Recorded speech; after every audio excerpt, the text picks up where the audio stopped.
ഇപ്പോൾ ആരംഭിക്കാൻ പോകുന്നു രാജ്യത്തെ ഏറ്റവും വലിയ വിചാരണ.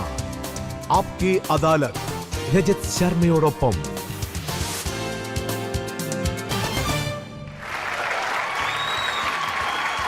നമസ്കാരം. ആപ്കി അദാലത്തിലേക്ക് നിങ്ങളെ സ്വാഗതം ചെയ്യുന്നു. ആപ്കി അദാലത്തിൽ വ്യത്യസ്തരായ ആളുകളാണ് ഇവിടെ വരുന്നത്. ജനങ്ങൾക്ക് അവരെക്കുറിച്ച് അറിയാനുള്ള താല്പര്യവും ഉണ്ടായിരിക്കും. അവരോട് ചോദ്യങ്ങൾ ചോദിക്കാൻ ആഗ്രഹിക്കും. ജനങ്ങളുടെ മനസ്സിൽ ധാരാളം ക്യൂരിയോസിറ്റിയും കാണും. കഴിഞ്ഞ കുറേ ദിവസങ്ങളിൽ ഞാൻ എവിടെയെല്ലാം പോകുന്നുവോ അവിടെയെല്ലാം ആളുകൾ ഒരാളെ പറ്റിയാണ് ചോദിക്കുന്നത്. ആപ്കി അദാലത്തിൽ അദ്ദേഹത്തെ വിളിക്കണമെന്ന് പറഞ്ഞു. അപ്പോൾ ഞാനൊന്ന് ആലോചിച്ചു. ഓക്കെ, ഇദ്ദേഹം ആരാണ്? ഇദ്ദേഹത്തെക്കുറിച്ചാണ് എല്ലാ പബ്ലിക് ഫംഗ്ഷനിലും ജനങ്ങൾ സംസാരിക്കുന്നത്. ഇദ്ദേഹത്തെക്കുറിച്ച് ധാരാളം മെസ്സേജുകൾ വരുന്നു. ജനങ്ങൾ ചോദിച്ചുകൊണ്ടേയിരിക്കുന്നു. ഞാനും അന്വേഷിച്ചു. സോഷ്യൽ മീഡിയയിൽ ഇദ്ദേഹത്തിന് ധാരാളം ഫോളോവേഴ്സ് ഉണ്ട്. ഇദ്ദേഹം റോഡിലൂടെ നടന്നാൽ മാത്രം മതി, അവിടെ തീർച്ചയായും ട്രാഫിക് ബ്ലോക്ക് ആകും. ലക്ഷക്കണക്കിന് ജനങ്ങളായിരിക്കും അവിടെ ഒത്തുകൂടുന്നത്. ഇദ്ദേഹത്തെ ആപ്കി അദാലത്തിലേക്ക് ഞങ്ങൾ ക്ഷണിച്ചിട്ടുണ്ട്. പ്ലീസ് വെൽക്കം വാഗേശ്വർ ധാമിന്റെ ചീഫ് ധീരേന്ദ്ര കൃഷ്ണ ശാസ്ത്രി. ജയ് ശ്രീരാം.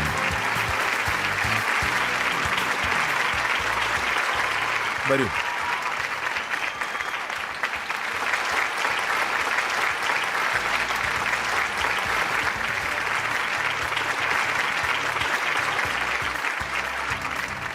അതോടൊപ്പം ഇന്ന് നടക്കാൻ പോകുന്ന ഈ വിചാരണയിൽ ഇന്ന് നമ്മുടെ ജഡ്ജി പ്രസിദ്ധനായ പത്രപ്രവർത്തകൻ വിനോദ് അഗ്നിഹോത്രിയാണ്.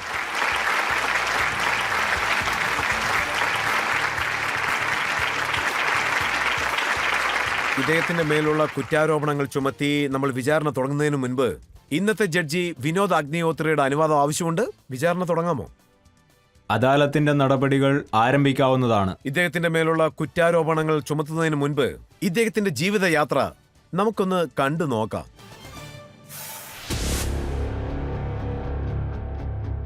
നമ്മുടെ രാജ്യത്തുള്ള വാഗേശ്വർ ധാമിന്റെ ചീഫ് വീരേന്ദ്ര കൃഷ്ണ ശാസ്ത്രിയെ പറ്റി പല രീതിയിലുള്ള ചർച്ചകളുമുണ്ട്. ചിലർ അതിശയപ്പിറവി എന്ന് വിളിക്കുന്നു, ചിലർ അദ്ദേഹത്തെ മധ്യസ്ഥൻ എന്ന് വിളിക്കുന്നു, ചിലർ അദ്ദേഹത്തെ കള്ളസ്വാമി എന്നും വിളിക്കുന്നു. പക്ഷേ അദ്ദേഹം സ്വയം അദ്ദേഹത്തെ സനാതനം എന്നും വിശേഷിപ്പിക്കുന്നു. अब हिंदू एक हो जाओ, सनातनी एक हो जाओ, यही हम चिल्ला रहे हैं कब से. शक्ति का प्रभाव दिखाना यही हमारा उद्देश्य है. അദ്ദേഹം എന്താണ് പറയുന്നത് എന്ന് വെച്ചാൽ അദ്ദേഹത്തിന് ബജരംഗ് ബലിയുടെ പ്രത്യേക അനുഗ്രഹം ലഭിച്ചിട്ടുണ്ടെന്നാണ്. അദ്ദേഹം ജനങ്ങളുടെ കഷ്ടപ്പാടുകളും ബുദ്ധിമുട്ടുകളും ഉടൻ തന്നെ തീർക്കുന്നുവെന്നും ഭക്തരോട് അതീതമായ സ്നേഹമുണ്ടെന്നും പറയപ്പെടുന്നു. അതുകൊണ്ടാണ് ധീരേന്ദ്ര കൃഷ്ണ ശാസ്ത്രിയുടെ പേരും പ്രശസ്തമാകാൻ കാരണം. ഇന്ന് ലക്ഷക്കണക്കിന് ഭക്തന്മാർ അദ്ദേഹത്തെ അന്വേഷിച്ച് അവിടെ ചെല്ലുന്നു. ധീരേന്ദ്ര കൃഷ്ണ ശാസ്ത്രി വെറും 26 വയസ്സുള്ള ചെറുപ്പക്കാരൻ. 2 വർഷത്തിനുള്ളിൽ അദ്ദേഹം ഭാഗേശ്വർ ധാമിന്റെ പീഠാധീശ്വർ എന്ന പദവിയിലേക്ക് എത്തിപ്പെടുന്നു.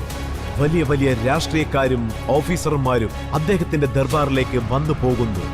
ധീരേന്ദ്ര കൃഷ്ണ ശാസ്ത്രിയുടെ പ്രോഗ്രാം എല്ലാം എപ്പോൾ സംസ്കാർ ടിവിയിൽ ടെലികാസ്റ്റ് ആയോ അവിടെ ജനങ്ങൾ ഇദ്ദേഹം പറയുന്ന കാര്യങ്ങൾ മനസ്സിലാക്കി ഇദ്ദേഹത്തെ ഒരു അതിശയപ്പിറവിയായി അംഗീകരിച്ചു. ഇദ്ദേഹത്തിന്റെ പ്രശസ്തമായ വീഡിയോകളെല്ലാം നിങ്ങൾക്ക് എല്ലാ മൊബൈലിലും കാണാൻ സാധിക്കും. ബാബ ഇൻസ്റ്റാഗ്രാമിൽ നിന്നും ആരംഭിച്ച് ഫേസ്ബുക്ക് വരെ ഇദ്ദേഹത്തിന്റെ സാന്നിധ്യം എല്ലായിടത്തുമുണ്ട്. ധീരേന്ദ്ര കൃഷ്ണ ശാസ്ത്രി കുറച്ചായി പ്രശസ്തനാകാൻ തുടങ്ങിയപ്പോൾ വിവാദങ്ങളും ഒപ്പം വരാൻ തുടങ്ങി.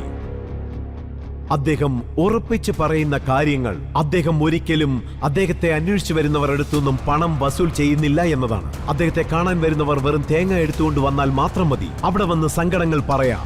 ധീരേന്ദ്ര കൃഷ്ണ ശാസ്ത്രി നല്ല ആത്മീയ ദർശനമുള്ള ഒരു വ്യക്തിയാണ്. സനാതനധർമ്മം ഓരോ വീട്ടിലും കൊണ്ടുപോയി എത്തിക്കുക എന്നുള്ളതാണ് അദ്ദേഹത്തിന്റെ ലക്ഷ്യം. അതോടൊപ്പം ഭാരതത്തെ ഹിന്ദു രാഷ്ട്രമാക്കുക എന്നതും. ആപ്കി അദാലത്തിൽ ധീരേന്ദ്ര കൃഷ്ണ ശാസ്ത്രി തന്റെ വാദങ്ങളെ അദ്ദേഹം തന്നെ പറയുന്നതായിരിക്കും. ഇന്നത്തെ വിചാരണ തുടങ്ങാൻ പോവുകയാണ്. ആപ്കി അദാലത്തിലെ ആദ്യത്തെ കുറ്റാരോപണം ധീരേന്ദ്ര കൃഷ്ണ ശാസ്ത്രിയുടെ മേലുള്ള. ആപ്കി അദാലത്തിൽ ഭാഗേശ്വർ ധാമിന്റെ ചീഫ് ധീരേന്ദ്ര കൃഷ്ണ ശാസ്ത്രിയുടെ മേലുള്ള കുറ്റാരോപണം ഇദ്ദേഹം പബ്ലിസിറ്റിക്ക് വേണ്ടി സ്റ്റണ്ടൊക്കെ ചെയ്യുന്നു എന്നതാണ്.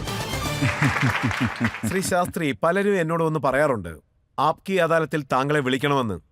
സോഷ്യൽ മീഡിയയിൽ ഞാൻ താങ്കളെപ്പറ്റി ശ്രദ്ധിച്ചു. അവിടെ 40 ലക്ഷത്തിന് മേൽ ഫോളോവേഴ്സ് താങ്കൾക്കുണ്ട്. അത്രയും ഫോളോവേഴ്സ് ഉണ്ട്. താങ്കളെപ്പറ്റിയുള്ള വീഡിയോസ് പലരും എനിക്ക് അയച്ചു തന്നു. താങ്കൾ റോഡിലൂടെ നടന്നു പോയാണെങ്കിൽ അവിടെ വലിയൊരു ജനക്കൂട്ടം ഉണ്ടാകുന്നു. ഒരു വീഡിയോ ഞാൻ പബ്ലിക്കിനെ കാണിക്കാൻ ആഗ്രഹിക്കുകയാണ്. താങ്കളുടെ ഭക്തന്മാരാണ് എനിക്ക് അയച്ചു തന്നത്.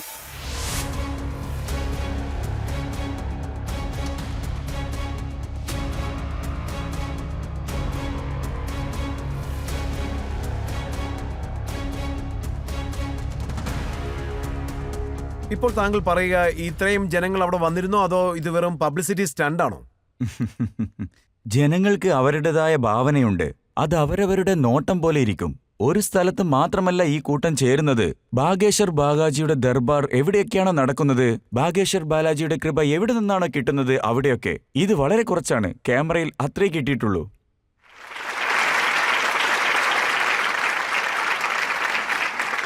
പക്ഷേ 26 വയസ്സിനുള്ളിൽ ഇത്രയും ചർച്ചകൾ, ഇത്രയും പബ്ലിസിറ്റി, അങ്ങനെ എന്താ താങ്കളുടെ പക്കലുള്ളത്? ഗുരു ശക്തിശാലിയാണെങ്കിൽ ശിഷ്യൻ എന്തായാലും ബലശാലിയായിരിക്കുമല്ലോ. നിറയെ ആളുകൾ പറയും ഈശ്വരനില്ലെന്ന്. അതായത് ശിവഭഗവാൻ ഈശ്വരനല്ലെന്ന്. അതായത് ഈശ്വരനില്ലെന്ന്. എന്റെ നോട്ടത്തിൽ ഈ ചെറിയ ഗ്രാമത്തിൽ പോലും, അതായത് മധ്യപ്രദേശിലെ ചെറിയ ഗ്രാമമായ ഗഡാവിൽ പോലും, ഗഡ ഗ്രാമത്തിൽ വളർന്ന ചെറിയൊരു ബാലനായ ധീരേന്ദ്ര കൃഷ്ണൻ, അവൻ ഇന്ന് എത്രത്തോളം വളർന്നു എന്ന് കാണുമ്പോൾ, ബാലാജിയുടെ കൃപ കൊണ്ട് ഇത്രയും ദൂരം വളർന്നു വരുമ്പോൾ അത് ഏതൊരു ബാലനും പറ്റുമെന്നതാണ്. ഈ ലെവലിൽ താങ്കൾ എങ്ങനെയാണ് എത്തിയെന്ന് താങ്കൾ പറയുന്നില്ലല്ലോ. അതായത് ജനങ്ങൾ താങ്കളെ ഫോളോ ചെയ്യുന്നു, അവർ താങ്കളെപ്പറ്റി പറഞ്ഞുകൊണ്ടേയിരിക്കുന്നു. ഇങ്ങനെയൊക്കെ ചെയ്യാൻ മാത്രം താങ്കൾക്ക് എന്ത് ശക്തിയാണുള്ളത്? ബാഗേശ്വർ ബാലാജിയുടെ കൃപ എല്ലാവർക്കും ഉണ്ട്. നിങ്ങളെ ജയിക്കാൻ പറ്റില്ലെന്ന് നിങ്ങൾ ആദ്യം തന്നെ പറയുകയാണെങ്കിൽ അത് ഞാൻ ആദ്യം തന്നെ നിങ്ങൾക്ക് തെളിയിച്ചു കാണിക്കാം. നിങ്ങളുടെ പേര് തന്നെ നോക്ക്, രജത് ശർമ്മ. പക്ഷെ ഞാൻ പറയും നിങ്ങൾ വളരെ ദയാലുവാണെന്ന്. എന്തെന്നാൽ വലിയ ആളുകളുടെ പേര് ഉച്ചരിക്കത്തില്ല. അതുകൊണ്ട് തന്നെ നിങ്ങളെ ഞാൻ ദയാലു എന്നാണ് വിശേഷിപ്പിക്കുന്നത്. മനസ്സിലായോ? പറഞ്ഞു വന്നത് എന്തെന്നാൽ ഇവിടെ വിരുന്നുകാരനായി വന്നതുകൊണ്ട് ഇതെന്റെ അധികാരമാണ്. ഓ ദയാലു. എന്റെയും അതുകൂടാതെ എല്ലാവരുടെ മേലും ബാഗേശ്വർ ബാലാജിയുടെ കൃപയുണ്ട്.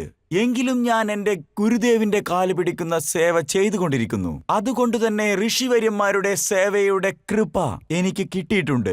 അതിനുവേണ്ടി ഞാനൊരു സത്യം കൂടി പറയാം. അത് വെച്ച് ഈ ലോകത്ത് പല കാര്യങ്ങളും ചെയ്യാൻ പറ്റും. അതുകൊണ്ട് തന്നെ എന്നെ പലരും തേടി വരാറുണ്ട്. ബാഗേശ്വർ ധാമിലേക്ക് വന്നു നോക്ക്, നിങ്ങൾക്ക് തന്നെ മനസ്സിലാകും എന്റെ ലോകം എങ്ങനെയുള്ളതാണ്. എന്നെ സംബന്ധിച്ച് താങ്കൾ എപ്പോൾ മുതൽ ഈ സംസ്കാർ ടിവിയിൽ വരാൻ തുടങ്ങിയോ അപ്പോൾ ജനങ്ങൾ താങ്കളുടെ സംഭാഷണം കേൾക്കാൻ തുടങ്ങി. അതിനുശേഷമാണ് പബ്ലിസിറ്റി വളരെ വേഗത്തിലായത്. അത് നിങ്ങൾക്കൊരു മാധ്യമം കൂടെ പറയാം. അതൊരു സാധനയാണ്. തലമുറയായി ഇത് നടക്കുന്നുണ്ട്. എന്റെ മുത്തച്ഛൻ പോലും അതിലൂടെയാണ് വന്നത്. ഞാനും 11ാമത്തെ വയസ്സിലാണ് വന്നത്. ഇപ്പോഴും കണ്ടുകൊണ്ടിരിക്കുന്നു. ഇപ്പൊ ഇതില് എന്റെ ഭാഗത്തുനിന്ന് ഒന്നുമില്ലെന്ന് തന്നെ വേണമെങ്കിൽ പറയാം. ചില കാഴ്ചക്കാർ എന്നെ തെറ്റായാണ് കണ്ടിരിക്കുന്നത്. പക്ഷെ ഞാൻ ഗുരുവിന്റെ കൃപ കൊണ്ട് മുമ്പിൽ തന്നെയുണ്ട്. താങ്കളെ വളരെ വേഗം കണ്ടെത്തിയെന്ന് തോന്നുന്നു. അതായത് താങ്കൾക്ക് പ്രായം വളരെ കുറവല്ലേ? എന്റെ പാരമ്പര്യം തന്നെ അങ്ങനെയാണ്. ചെറിയ വയസ്സിൽ പോലും ഞാൻ ഭഗവാന്റെ ലീലകളെ കുറിച്ച് പറയുന്നു. പ്രഹ്ലാദന്റെ ലീലകളെ കുറിച്ച് പോലും പറഞ്ഞിട്ടുണ്ട്. അതെന്തേ പറ്റാത്ത കാര്യമാണോ? ശരി, താങ്കൾ എന്തൊക്കെ ലീലകളാണ് മനസ്സിലാക്കിയത്? കുടുക്കുകളില്ലാത്ത തരത്തിൽ പല ലീലകളെക്കുറിച്ചും മനസ്സിലാക്കിയിട്ടുണ്ട്. പക്ഷേ ഇന്ന് ഞാൻ നിങ്ങളുടെ നീതി മണ്ഡലത്തിലേക്ക് വന്നിരിക്കുകയാണ്. പിന്നെ നിങ്ങൾ എന്നോട് എന്തൊക്കെയോ ചോദ്യങ്ങളാണ് ചോദിക്കുന്നത്. പക്ഷേ ജീവിതത്തിൽ ഗുരുവിന്റെ കൃപയിൽ ഞാൻ സനാതനധർമ്മം നിറവേറ്റിപ്പോയിക്കൊണ്ടേയിരിക്കുന്നു. ലീലകളെക്കുറിച്ച് പറയുമ്പോൾ എന്നെ ഒരു ദൈവമായി കാണണ്ട. ഞാനും ഇവരെ പോലെ സാധാരണക്കാരനാണ്. ഞാൻ മറ്റുള്ളവരിൽ നിന്നും വ്യത്യസ്തനല്ല. ഞാൻ എന്റെ പാരമ്പര്യം കൊണ്ടുപോകുന്നു, അത്രേയുള്ളൂ. കുട്ടിക്കാലത്ത് താങ്കൾ സ്കൂളിൽ പഠിക്കുമ്പോൾ മറ്റു കുട്ടികളെ പോലെ ആയിരുന്നു ഉണ്ടായിരുന്നത്? ഏറെക്കുറെ. സ്കൂളിൽ കുറച്ച് കുറുമ്പൊക്കെ ഉണ്ടായിരുന്നതായി ടീച്ചർ പറഞ്ഞല്ലോ. കുറച്ച് കുരുത്തക്കേടൊക്കെയുണ്ട്. അതായത് ഞാൻ സ്കൂളിലേക്ക് പോകുമ്പോഴൊക്കെ കുറച്ച് മാത്രമേ ഞാൻ പോയിട്ടുള്ളൂ. പക്ഷെ ഞാൻ പോകുമ്പോൾ വളരെ ഗംഭീരമായിട്ടാണ് പോകുന്നത്. അതുകൂടാതെ എല്ലാവർക്കും എന്നെ അറിയാമായിരുന്നു. എന്റെ അച്ഛനെയും മുത്തച്ഛനെയൊക്കെ അറിയാമായിരുന്നു. അതുകൊണ്ട് എന്റെ മുത്തച്ഛന് കൊടുക്കുന്ന അംഗീകാരം, അതുകൂടാതെ എന്റെ അച്ഛന് കൊടുക്കുന്ന അംഗീകാരം, അത് എനിക്കും കിട്ടുമായിരുന്നു. എന്റെ മുത്തച്ഛന് ആഞ്ജനേയന്റെ ദർശനം പോലും കിട്ടിയിട്ടുണ്ട്. അവരുടെ നിഴലിൽ വളർന്നവനല്ലേ ഞാൻ. എപ്പോഴാണോ ഞാൻ സ്കൂളിൽ പോയത് അന്ന് തൊട്ടേ എനിക്ക് ദൈവത്തിന്റെ അനുഗ്രഹമുണ്ടായിരുന്നു. കുട്ടികൾ എന്നെ തേടി വരുമായിരുന്നു. ഞങ്ങളപ്പോൾ എല്ലാവരും ഒരുമിച്ചിരിക്കുമായിരുന്നു. 7ാം ക്ലാസ്, 8ാം ക്ലാസ്, 10ാം ക്ലാസ്, അങ്ങനെ എല്ലാവരും. നടുവിൽ ഞാനിരിക്കും. ബാലാജിയുടെ കൃപ എല്ലാവരിലേക്കും ചൊരിയുമായിരുന്നു. അന്ന് ഞാനൊരു കുട്ടിയെപ്പോലെ പലതും പറയുമായിരുന്നു. പക്ഷെ ഇപ്പോൾ അങ്ങനെയല്ല. ഇപ്പൊ ഞാൻ വളരെ വളർന്നിരിക്കുകയാണ്. അതായത് ഈ വളർച്ച കൊടുത്തത് തന്നെ ഈ ജനങ്ങളാണ്. അപ്പൊ ഞാൻ എന്താ പറയുന്ന വെച്ചാൽ നിനക്ക് 55% കിട്ടും, ഇനിയും ശ്രമിച്ചാൽ 60% കിട്ടും, അങ്ങനെ. അതുകൊണ്ട് percentage ഒക്കെ ആരാ? ഹനുമാനാണോ ഗുരുവിന്റെ പറയുന്നത്? കൃപ, ഗുരു കൃപ. ഒരു ശക്തിയും എന്നോട് സംസാരിക്കാറില്ല, ഒരു ശക്തിയും എന്റെ മുമ്പിൽ വന്നിരുന്നിട്ടില്ല. ഞാൻ അനുഭവിക്കുകയാണ് ഒരു പ്രത്യേക തരം ഋഷി പാരമ്പര്യത്തിന്റെ മഹത്വം, നമ്മുടെ ഭാരതത്തിന്റെ മഹത്വം. അതിൽ നിന്നുണ്ടായ പ്രേരണയും അനുഭവവുമാണ് ഇതെല്ലാം. നടക്കുമോ? ഈ മഹത്വം എല്ലാവർക്കും കിട്ടുന്നതാണ്. ഞാൻ അത് എഴുതി വെച്ചു തരാം. ഭഗവാന്റെ കൃപ കൊണ്ട് എന്തൊക്കെ കിട്ടുമെന്ന് അത് നടന്നിരിക്കും. എന്റെ ജീവിതം വളരെ സാധാരണമായിരുന്നു. വളരെ ചെറിയൊരു കുടിലായിരുന്നു ഞാൻ വളർന്നത്. ആ ചെറിയ കുടിലിൽ എന്റെ അച്ഛനും എന്റെ അമ്മയും എന്റെ അനുജന്മാരും, അങ്ങനെ ഞങ്ങൾ 5 പേരായിരുന്നു. ദൈവത്തിന് പോലും വളരെ കുറഞ്ഞ സ്ഥലമാണ് ഉണ്ടായിരുന്നത്. മുത്തശ്ശൻ സന്യാസത്തിലേക്കായതുകൊണ്ട് വീട്ടിലേക്ക് അങ്ങനെ വരാറില്ലായിരുന്നു. സാധാരണമായൊരു ജീവിതമാണ് ഞാൻ നയിച്ചുകൊണ്ടിരുന്നത്. സങ്കടങ്ങൾ ഒരുപാടുണ്ടായിരുന്നു. അനുഭവങ്ങൾ പല കാര്യങ്ങളും പറഞ്ഞു തന്ന കാര്യങ്ങളൊക്കെ ഇന്ന് അനുഭവമായി. താങ്കൾ എന്താണ് പറഞ്ഞു തരുന്നത്? താങ്കൾ സ്കൂളിൽ പഠിക്കുമ്പോൾ ഒരു സാധാരണ സ്റ്റുഡന്റ് അതെ, ആയിരുന്നു. സാധാരണ സ്റ്റുഡന്റ്. മറ്റു കുടുംബങ്ങളെ പോലെയാണ് താങ്കൾക്കെന്നാണ് പറഞ്ഞു വരുന്നത്. ഇതൊന്നും പുതിയ കാര്യമല്ല. അതായത് ഞാൻ വേറെ തന്നെ ജനിച്ചതൊന്നും ഞാൻ പറയുന്നില്ല. ബ്രഹ്മാവ് എന്നെ വേറെ തന്നെ സൃഷ്ടിച്ചാണെന്നും ഞാൻ പറയുന്നില്ല. ലോകത്ത് നിങ്ങളൊക്കെ ഉണ്ടായില്ലേ, അതുപോലെ ഞാനും ഉണ്ടായത്. അതായത് ഗുരുവിന്റെ പാരമ്പര്യമുള്ളത് കൊണ്ടും ഹനുമാന്റെ കൃപയുള്ളത് കൊണ്ടുമാണ് ഗുരു എന്നെ തെരഞ്ഞെടുത്തിരിക്കുന്നത്, നിങ്ങളിലേക്ക് പല സന്ദേശങ്ങളും എത്തിക്കാൻ വേണ്ടി. പക്ഷെ നമ്മുടെ ദേശത്ത് ഹനുമാൻ ഭക്തന്മാരായിട്ട് നിറയെ പേരുണ്ടല്ലോ. ഉണ്ട്, കോടിക്കണക്കിന് ജനങ്ങൾ ചൊവ്വാഴ്ചയും എനിക്കും അറിയാം. ശനിയാഴ്ചയും അമ്പലങ്ങളിൽ പോവാറുണ്ട്. അവരിൽ ഭൂരിഭാഗവും വ്രതം ഇരിക്കാറുണ്ട്. പക്ഷെ ഹനുമാൻ എന്തുകൊണ്ടാണ് താങ്കളെ തന്നെ പിടിച്ചത്? അധികമായി ഭക്തി കാണിച്ചോ എന്തോ, എന്നോട് അധികം സ്നേഹമുണ്ടായേക്കാം. പക്ഷേ കോടിക്കണക്കിന് ജനങ്ങൾക്കുള്ളിൽ ലക്ഷക്കണക്കിന് ഭക്തന്മാരുണ്ടായേക്കാം. എല്ലാവരും അവരവർക്ക് വേണ്ടി പലതും ചോദിച്ചിട്ടുണ്ടാവും. പക്ഷെ ഞാൻ ഈ ലോകത്തിന് വേണ്ടി പലതും ചോദിക്കുന്നു. അതുകൊണ്ട് എനിക്കും മറ്റുള്ളവർക്കുമുള്ള വ്യത്യാസം ഇതായിരിക്കാം. നോക്കൂ, താങ്കൾ എന്തൊക്കെയാണ് ചോദിച്ചിരിക്കുന്നെന്നുള്ള ഒരു വീഡിയോ എന്റെ പക്കലുണ്ട്. താങ്കൾ ജനങ്ങളോട് ചോദിക്കുകയാണ്, അതായത് നിങ്ങളുടെ പക്കൽ എന്തൊക്കെയുണ്ടോ അതെല്ലാം നൽകുക. സ്വത്തുകളുണ്ടെങ്കിലും വീടുകളുണ്ടെങ്കിലും കാറുകൾ, ബംഗ്ലാവ്, എന്തുണ്ടെങ്കിലും, സ്വർണം, വെള്ളി, ബാങ്ക്, FD, അതുപോലെ കറൻസിയും, വീട്ടിലുള്ള പിള്ളേരെ ഒഴിച്ച് ബാക്കി എല്ലാം തരാനാണ് പറയുന്നത്. ഞാനൊന്നും വേണ്ട എന്ന് പറയുന്നില്ല. ഈ ദർബാർ നടക്കുമ്പോൾ ലോകത്തിലെ ജനങ്ങൾക്ക് ഒരു കണ്ണിവിടെ ഉണ്ടാകും. ഈ ദർബാർ നടക്കുന്നതിന് ജനങ്ങളുടെ കയ്യിലുള്ള കാശ് വീഴുകാൻ വേണ്ടിയിട്ടാണെന്ന് അവർ ചിലപ്പോൾ കരുതിയിട്ടുണ്ടാകാം. മനസ്സിലായോ? പക്ഷേ ഞങ്ങൾ ദർബാർ നടത്തുമ്പോൾ മൈക്കിലൂടെ പറയാറുണ്ട്, നിങ്ങളുടെ കയ്യിലുള്ളതൊന്നും ഞങ്ങൾക്ക് തരണ്ട, എല്ലാം നിങ്ങളുടെ കയ്യിൽ തന്നെ ഇരിക്കട്ടെ എന്ന്. പക്ഷേ നിങ്ങൾ ഒരു ശിഷ്യനായിട്ട് ഉള്ളിലേക്ക് വന്നിട്ട് എന്നെ ഗുരുവായിട്ട് കാണുകയാണ് എന്ന് കരുതി നിങ്ങൾ എനിക്ക് എന്ത് തന്നാലും ശരി, അതായത് ഈ ഇന്ത്യ TV പോലും എനിക്ക് എഴുതി തന്നാൽ എനിക്കൊന്നും മറുത്ത് പറയാനില്ല. ഞാൻ വേണ്ട എന്ന് പറയില്ല. ഞങ്ങൾ വാങ്ങിക്കൊണ്ടേയിരിക്കും. വാങ്ങുന്നത് തെറ്റല്ല, അത് എങ്ങനെ ഉപയോഗിക്കുന്നു എന്നതുപോലിരിക്കും. വാങ്ങിയിട്ട് അത് തെറ്റായ വഴിയിലൂടെ ഉപയോഗിക്കാതിരിക്കുക. ഞങ്ങൾ വാങ്ങും. ഗുരു എന്ന് വിചാരിച്ച് ആരെങ്കിലും കൊടുത്താൽ അത് ഞങ്ങൾ തീർച്ചയായും വാങ്ങും. ഞങ്ങളുടെ പരമ്പര തന്നെ മോതിരത്തെ അഴിച്ച് ഗുരുവിന് കൊടുത്ത പരമ്പരയാണ്. ഞങ്ങളും വാങ്ങിക്കൊണ്ടേയിരിക്കുന്നു. എത്രത്തോളം സമ്പാദിച്ചിട്ടുണ്ട്? എനിക്ക് ഫിക്സ് ആയിട്ടൊരു വരുമാനം പോലുമില്ല. എന്തെന്നാൽ ഞാനൊരു കമ്പനിയോ ബിസിനസ്സോ അല്ല ചെയ്യുന്നത്. കിട്ടിയത് അപ്പോൾ തന്നെ കൊടുത്തു കളയുന്നു. പക്ഷേ ഭക്തന്മാരുടെ സ്നേഹമുണ്ട്, ലക്ഷക്കണക്കിന് ആളുകളുടെ ആശീർവാദമുണ്ട്, ആയിരക്കണക്കിന് സാധുക്കളുടെ ആശീർവാദമുണ്ട്. ഞങ്ങൾക്ക് തീർച്ചയായിട്ടും ഒരു കണക്ക് കാണുമല്ലോ. എത്ര വരുമാനം? സനാതനത്തിന് വേണ്ട വരുമാനം നിങ്ങൾ തന്നെ നോക്കിക്കോളൂ.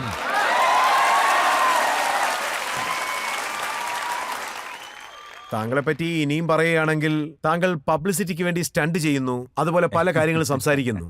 താങ്കൾ പറഞ്ഞു എന്ന് കേട്ടു, വിസ വാങ്ങിക്കാതെ ഹനുമാൻ ലങ്കയിലേക്ക് പോയെന്ന്. ഈ മോഡേൺ ആയിട്ടുള്ള കുട്ടികളുണ്ടല്ലോ, ഇവരോട് ലങ്കാദഹനത്തെക്കുറിച്ച് പറഞ്ഞാൽ ഇവർ ആശ്ചര്യത്തോടെയാണ് കേൾക്കുന്നത്.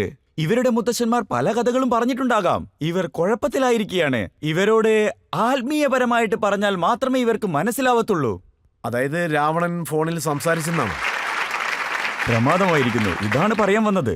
എന്റെ ശക്തി നിങ്ങൾക്കും കിട്ടിയിരിക്കുന്നത് മനസ്സിലായി. നല്ല കാര്യം. നിങ്ങൾക്ക് ഞാൻ മനസ്സിലാകാൻ വേണ്ടി പറയുകയാണ്. ഞാൻ പറയുന്നത് മനസ്സിലാവുന്നില്ലെങ്കിൽ നിങ്ങളുടെ ഉള്ളിൽ ഒരു രാവണനുണ്ടെന്ന് തന്നെ പറയാം. ഈ ലോകത്തിന്റെ കാര്യം നോക്ക്. തെറ്റായ കാര്യങ്ങൾ പറയുക, തെറ്റായ കാര്യങ്ങൾ കേൾക്കുക, തെറ്റായ കാര്യങ്ങൾ കാണുക. അവന്റെ ഉള്ളിൽ രാവണനുണ്ടാകും. അതുകൊണ്ട് തന്നെ ഹനുമാൻ ലങ്കയിലേക്ക് പോയി കഴിഞ്ഞു. ഇത് ഇവരോട് നിങ്ങൾ എങ്ങനെ പറഞ്ഞു മനസ്സിലാക്കും? വിസ, പാസ്പോർട്ട്, അങ്ങനെ എന്തെങ്കിലുമൊക്കെ പറയണം. അത് പറഞ്ഞ് കണക്ട് ചെയ്യണം. ഇതാണ് ഞാൻ ചെയ്തുകൊണ്ടിരിക്കുന്നത്. ഇതൊക്കെ വളരെ സാധാരണമായ കാര്യങ്ങളാണ്. ഇതുപോലെ നന്നായി മനസ്സിലാക്കാൻ താങ്കൾ വേണ്ടി മനസ്സിലാക്കിയിടത്തോളം അവർ മനസ്സിലാക്കിയില്ലെന്നാണോ പറഞ്ഞു വരുന്നത്? താങ്കളെക്കാളും കൂടുതലായി ജനങ്ങൾക്ക് ഞാൻ നന്നായിട്ട് അറിയാം. അങ്ങനെയല്ല പറഞ്ഞത്. ആ. ഞാൻ എന്റെ കാഴ്ചയിൽ കാണുന്നു, അവരവരുടെ കാഴ്ചയിൽ കാണുന്നു. അവരും അറിവുള്ളവരാണല്ലോ. അവരും പല കാര്യങ്ങളും പഠിച്ചുകൊണ്ടിരിക്കുകയാണ്. ഇത് ഞാൻ ഒരിക്കലും തെറ്റെന്ന് പറയുന്നേയില്ല. അതുകൊണ്ട് ഇത് ഒരിക്കലും കുറ്റമാവുന്നില്ല. താങ്കൾ എന്താണ് പറഞ്ഞു വരുന്നത്? അതായത് എന്റെ പക്കൽ ഒരു ഗതയുണ്ട്, അതിൽ വൈഫൈ ഉണ്ട്, പ്ലെയിനിലും ആ വൈഫൈ വർക്കാകും. ഇതൊക്കെ ഒരു തമാശയായിട്ട് തോന്നുന്നില്ലേ? ലോകത്തിന്റെ കാഴ്ച പോലെ ഉൾക്കാഴ്ചയിൽ കാണുകയാണെങ്കിൽ ഇത് വളരെ ആഴമേറിയൊരു വിഷയമാണ്.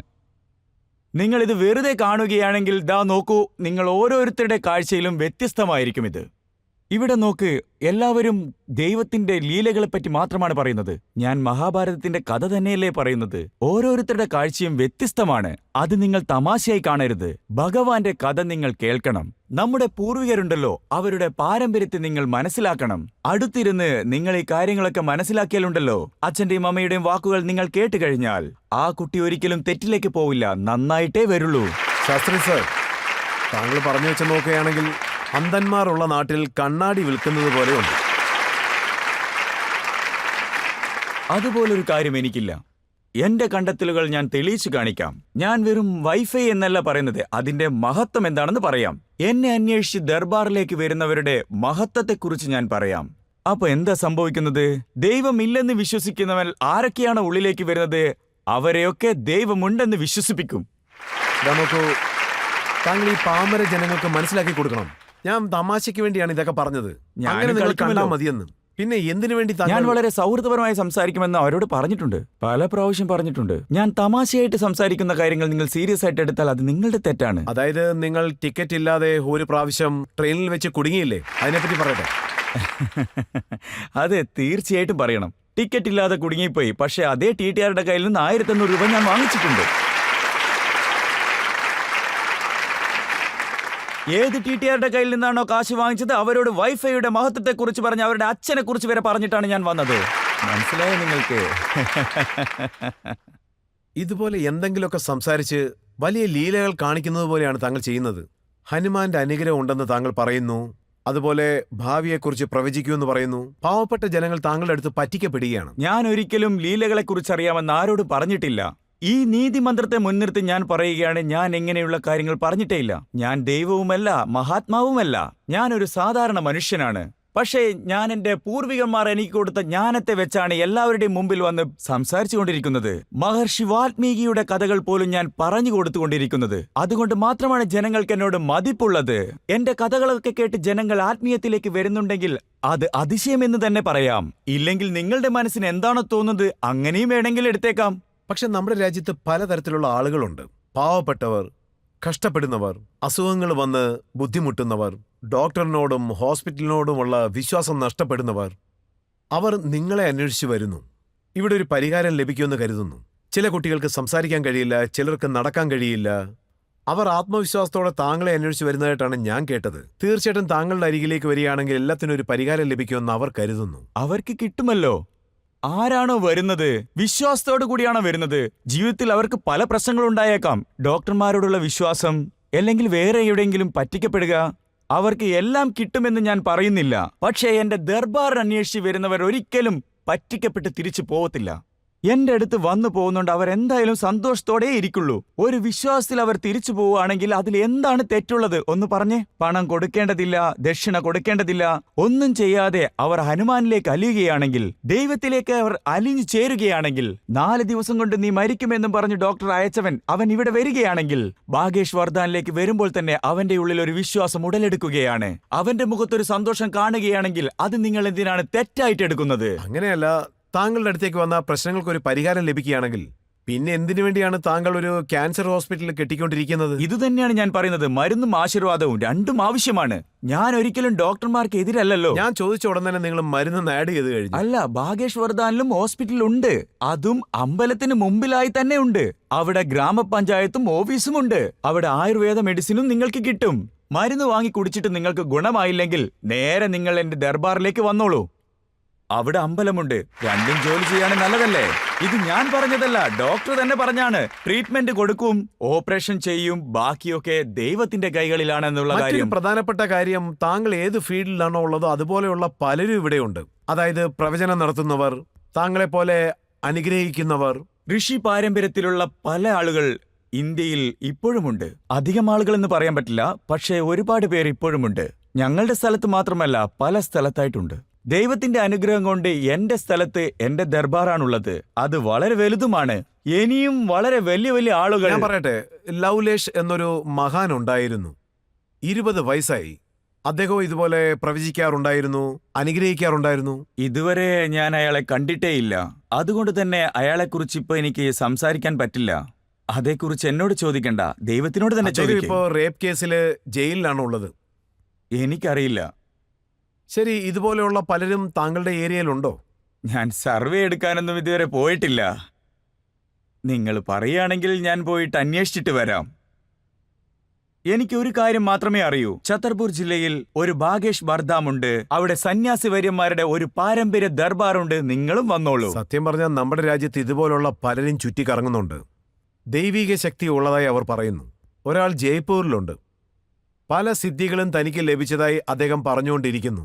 അതുപോലെ തന്നെ അദ്ദേഹം ആരുടെ ഡേറ്റ് ഓഫ് ബർത്ത് വേണമെങ്കിലും പറയുമെന്ന്, ഫാമിലി മെമ്പേഴ്സിന്റെ പേരും പറയുമെന്ന്. എന്റെ കൈവശം അതുപോലുള്ള സിദ്ധികളൊന്നുമില്ല. ഈ കഴിവുകളൊന്നും ഞാൻ ഉണ്ടാക്കിയതല്ല.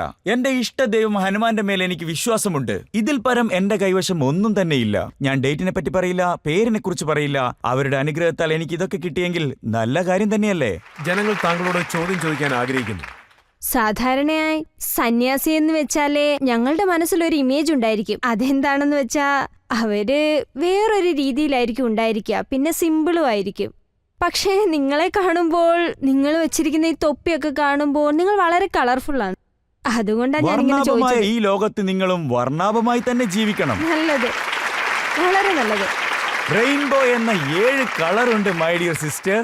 ലോകത്ത് തന്നെ 7 നിറങ്ങളുള്ളപ്പോൾ നമ്മൾ എന്തിനു മറച്ചു ജീവിക്കണം? ഞാൻ സന്യാസിയല്ല, അതുമാത്രമല്ല ഞാൻ മഹാത്മാവുമല്ല. ഞാനൊരു സാധാരണ മനുഷ്യനാണ്. ഗുരു പറഞ്ഞു കൊടുത്തത് ഞാൻ പുറമേ പറയുന്നു.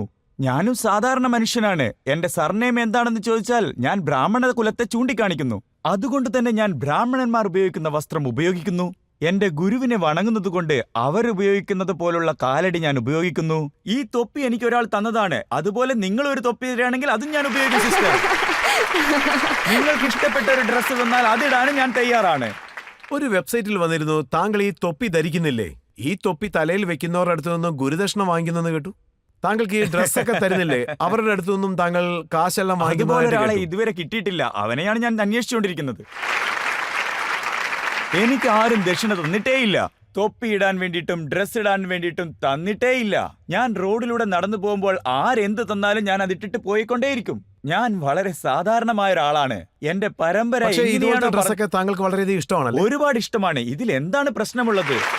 ആർക്കെങ്കിലും ഇതിൽ പ്രശ്നമുണ്ടെങ്കിൽ ഇതിനേക്കാൾ നല്ലത് ഇട്ടോളൂ. പൊതുവെ പറയാറുണ്ട്, ഒരു പണക്കാരനായ വ്യക്തി അവരാണ് ഇങ്ങനെയുള്ള സ്റ്റാറ്റസ് സിംബൽ കാണിക്കുന്നതെന്ന്. താങ്കളുടെ വസ്ത്രധാരണവും അതുപോലെ താങ്കൾ ഒരു പണക്കാരൻ എന്നാണ് കാണിക്കുന്നത്.